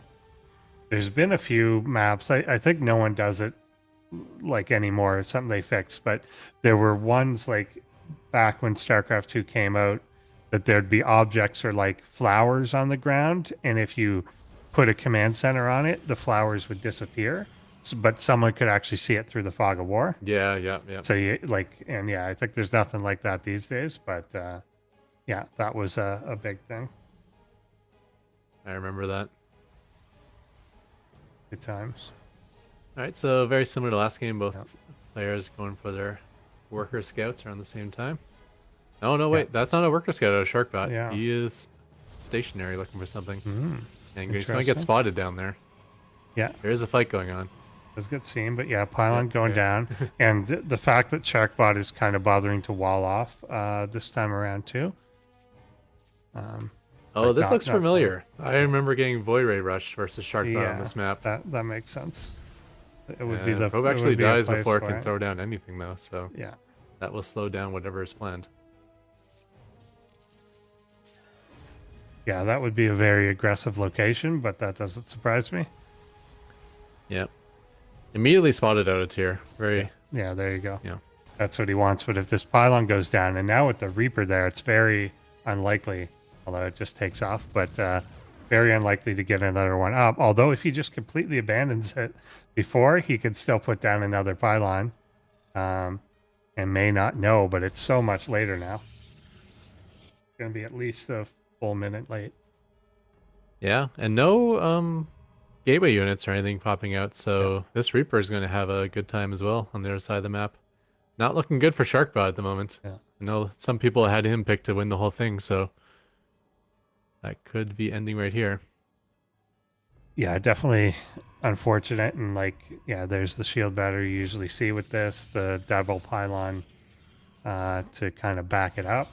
But I don't know. I mean, if there's no response from Tier, then of course this can still hurt you. But I'd imagine that Tier is familiar with something like this, and with a full minute or so late, he still has time to just send like 3 Marines down and kill it if he knows it's there. But he actually killed it quick enough that the probe that came to reinstall this stuff got there after the SCVs left. Yeah. So it's actually worked to his advantage a little bit that it was this late. But yeah, he's getting a bunker in the front. The shield batteries, though, they're like right on the edge. It's going to be hard to defend this sort of position. He needs something like a Cyclone, something like a Viking to be able to hold this. I mean, the Void Ray is super, super late, but Yeah. I'm not seeing anything yet that is going to be able to handle this well. He is only on 1 base. When my bot held it, it was 2 bases, which would be more difficult. So he's got more production. He can certainly pump out the Marines if necessary. Yeah. Yeah, and it's still tough because 1 Void Ray still doesn't even help you that much. You kind of need 2 to then overwhelm the bunker. He's not building the Void Ray. What's going on? He's got the money. That's another issue. Is he getting a Tempest? Because he's getting a Fleet Beacon too. Oh, it's straight into Tempest. Okay, okay. Yeah, I don't know that I like that. I think you need the Void Rays to power buildings down. But yeah, he's getting the Tempest. Well, this depends if definitely- Tyr goes out and around. If Tyr stays inside his main base, then Yeah. he's not going to be able to break that position, obviously. Yeah, typically you want like just proxy Void Rays against Marines, and you want to proxy Tempest if you're facing Vikings. Yeah, it's kind of like I do this a lot. So yeah, it's usually things like this, like the bunker, the turret, the whatever, the Void Rays can snap down, and then you get the Tempest for like kind of the later part of it. But yeah, because of stuff like this, like the Void Ray is going to take a long time to kill this stuff. even with the shield batteries there. Yeah, and it looks like Tyr's going after that pylon, which is actually being repaired by Yeah. the shield batteries. Yeah. But the 2 full shield batteries got depowered. That's a big deal. Yeah. put in 3 the siege bound. tanks is A lot. Again, it's just slow, right? And if you have 1 void ray, this is white. But it's just it's slow. looks like the pylon's safe though. That's a big deal. Although the Island's Stargate okay. itself. The Stargate is the Yeah. yeah. Okay. Yeah. Yeah. So he's kind of lost his home here. Viking will chase back, and there goes the last battery. Stalker's warping into his certain death. Okay. I mean, Yeah. if you look on the other side of the map though, I see a fully He's- saturated yeah, he's natural base expand- of Sharkbot. Yeah, it's not all in. So, yeah. Maybe it was supposed to be more all in, and you just pooled a bunch of money because of the Stargate being cancelled or the pylon Possible. being cancelled. But Either way, it's probably good. And the temps are still alive for now. So Yeah. that's nice. they probably won't be for long. But you know, you trade them out for a few Marines. That's not the end of the world. Yeah. Tempests aren't going to have a huge impact at this point in the game, anyways, without the proxy position.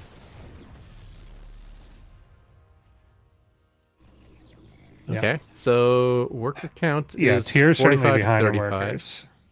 It's Yeah, not Sharkbot too bad can because he has still- 2 mules, but Even similar. that's not that bad. Yeah, 18 Marines and 2 Vikings. Yeah, that's okay. Like it's not like you just lost for nothing. It's asking the important questions. Good. Glad he called that off, and glad that Tyr didn't answer you. so it looks like he's going for his little Stalker Warp Prism Micro. Not sure how well they'll work against sieged up tanks, but we'll Yeah. see. Yeah, and a bunch of Vikings. Or Vikings, yeah. Deal with that Warp Prism and Cyclone. Well, technically that could deal with Yeah. Vikings well if the Vikings Yeah. are on their own. True. Because the Warp Prism can always stay behind the Stalkers Yeah. as it's microing. I still think Tyr could probably just push and win right now. As Yeah. first Yeah, Immortal even coming though- out now. Yeah, even though Army looks even, it's the quality of it. It's not quite there. Oh boy. Okay, yeah. Short work of that. And these guys are now stuck. They do not have blink, so there's no exit here. Yeah. Not a good fight for Sharkbot. I do like that he retreats, maintains his 4 Stalkers at least. Yeah. And taking his own 3rd. So he's still got a nice economic lead. Single Immortals out. I'm certain he's well behind on tech and army size. But that only matters if he gets attacked, so... I'm guessing, based on the timing of that stim and combat shield, that we're going to be seeing an attack based on that. Yeah, that's what I'd assume too. They got that same lineup that you mentioned. And yeah, see if he starts to move out in a few seconds. 3 siege tanks. Maybe Cyclone. waiting. There's 2 medevacs under production as well. Maybe wants to go with those. Yeah, and stims, it's hard to tell by the bar, but it still looks like it's a full Yeah, 30 seconds plus out. That's a long upgrade. it is indeed. They should patch it again. Yeah. And the bunker time. They haven't touched that in a while. Need to get back to the tradition of bunker adjustments. Yeah. Blizzard loved the tiny maps for a long time, so everything was about slowing down how fast Terran could kill things instead of just making larger maps. Exactly. Exactly. Slower bunkers. I mean, you used to be able to build your barracks before the depot as well, so you could do some like crazy all-ins with Right. that. Yeah, the initial game, like, so much was different. Reapers used to be like beta. You just made 5 Reapers that just dive bombed the Nexus. Mm-hmm. They'd had like their grenade ability was basically a building killer. Yeah. Well, there used to be a trick. You would steal your... If you played Protoss, you would steal their gas, and then it was impossible for Protoss to win because they couldn't kill Reapers. Yeah. Because Reapers did a lot of damage to light, so just they'd slaughter zealots and probes, and then they had a lot of damage to structures, so you Yeah. couldn't even like Yeah. build a gas geyser if you cleared it. You're just because Reapers would Check kill it it. out. And then you'd never be able to make a stalker, which you need. Very true. Very true. A lot of things changed with the 12 worker start that you can't kind of really do that sort of super early stuff before anymore. Disruptors and a Dark Shrine on Sharkbot's side. I love to see it. But will he live long enough to get there with Tyr's army moving across? Yeah, I mean, charge is halfway done. Good amount of stalkers, but that's not going to help against tanks and stim bio. The one disruptor, which looks like it's stuck, could be an issue, but let's see. There's a disruptor ball, and it got some kills. Unfortunately, all the kills were stalkers, so Yeah, not what you want to be not- hitting with your disruptors. Not ideal. Yeah, prefer to hit their units. So yeah, it looks like this is going to crush through. And once again, kind of not the same type of timing from the previous game, but definitely worked out, given that Sharkbot was trying to tech up a lot at that moment. Yeah, And, looking yeah. really good here. I'm just hoping for one more disruptor hit. Yeah, I just before, want to see it. It'll be pointless anyway. I just want to see the explosion. We didn't get to see the BCs jump into Yeah. the base before exiting the tournament, so I want to see Yeah. Sharkbot at least get a nice disruptor ball before Yeah. exiting. There on the high ground. If it just catches people on the ramp, that'll be great. It's got to be off cooldown. It has right? to be. I don't even think What that do you- one's been used, so I don't know what it's doing. There we go. That was a pretty good one. Not too I'm bad. happy. I'm happy with that. Now you can die. So there we have it. Tyr will advance on to the finals. Actually, I want to see the Dark Shrine used too, but I don't think he's gonna. He tried to get Storm too. He's getting another Stargate. You're too greedy, too tech greedy. But yeah, Tyr will advance on to play Aerys on Saturday at 1 p.m. this Saturday. So just in a couple of days, and hope we see everyone there. Before that, finals, of course, we do our exhibition match of the humans versus the bots. And I believe, again, there is a link down below for you to download the client to play against some of these AIs. So I think there's 6 that are playable. So you could download that, play it. And then I think somewhere too, there is a link to send us a replay of those games. So we want to see your games against the bots, and we'll do kind of a series of that before our grand finals. That's been a tradition for a few years, and the bots have gotten much better. But I think humans too have gotten aware that they're playing bots, and then find ways to exploit it. So if you do play against the bots, be a good sport and send us the first replay that you play, because you can, if you have a few tries, you can find ways to exploit them and stuff. So try and send us the first game that you play, whether you win or lose, and it's kind of more authentic to see. Because I know in the past when we've had like a high masters or even GM player play against some of the bots, they've either lost or come close to losing just because they don't know them, and they're not prepared for like what they do or how they micro and things like that. So kind of give it your first impression. Yeah, it can be weird playing against the bots, even if they're like weaker than your typical competition on the ladder. You're just not used to like, I can't kill this Zergling because it's faster and it has perfect micro, or there's just a non-stop pressure. It's like, just give me a second to macro, and let's say a bot just doesn't give it to you. Yeah, exactly. But, they're just everywhere. Yeah, it's a lot of fun on Saturday. We get to watch the finals and get to watch humans versus bots. Yeah, it's always my definitely. favorite week. It is fun. It's interesting to see. People always ask us all season, like, what level would these bots be on the ladder? And that's kind of the closest that we get to answering that sort of thing. You can see them against people and know what those people's ranks are and stuff like that. So check it out. Again, hit like and subscribe below. Join the go to ProBotsAI.com and join the Patreon and become kind of a special member. Get access to things like our post-bots members show and the artwork that you mentioned, things like that. Benefits are given to people that do support. So it's definitely always appreciated. And your names will scroll down below here as well.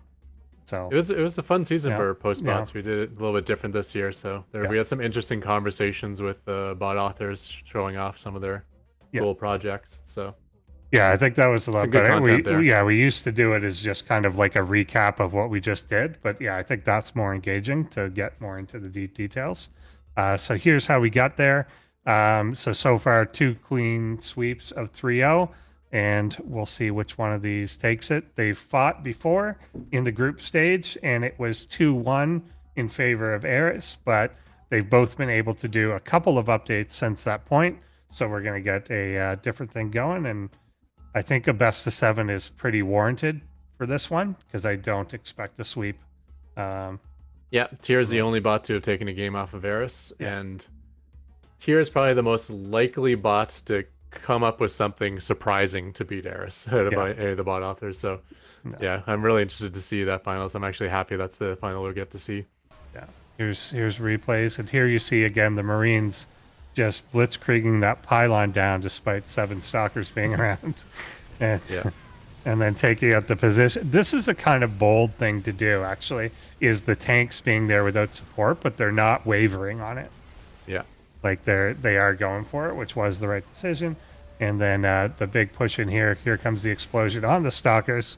Not the ideal thing to do at all. I don't mind that And on the decision other though. hand- that was a yeah, lost fight. yeah, It was like, yeah. you know, I'm going to take the Just gonna victory go. away from you and destroy myself. Yeah, it's the way to go. Yeah, exactly. Then you get to say like, you didn't win, I lost. Yeah, exactly. That sort of thing. So Like a true StarCraft 2 player. yeah, exactly. Yeah, just never give credit to anyone for anything. That's the way it works. So yeah, thanks for joining the action, and I hope you tune in on this Saturday and check it out. And yeah, that's it. I think the stream is already set up, so if you go to the Oh, yeah, ProBots it is, channel, yeah. you can click the notify me, and then Yeah. you get a nice little pop up when it's ready to go on Saturday. Indeed, you do. All right. Thanks for joining us, Ketrock, and filling in. And I tried to be Andy. I think I lost it somewhere halfway through, but I gave the shot at the energy. Yeah. Yeah. You just need the burst at the start, and you did Yeah, that well. that's all you need. All right. Alrighty. Cool. See you guys. Bye.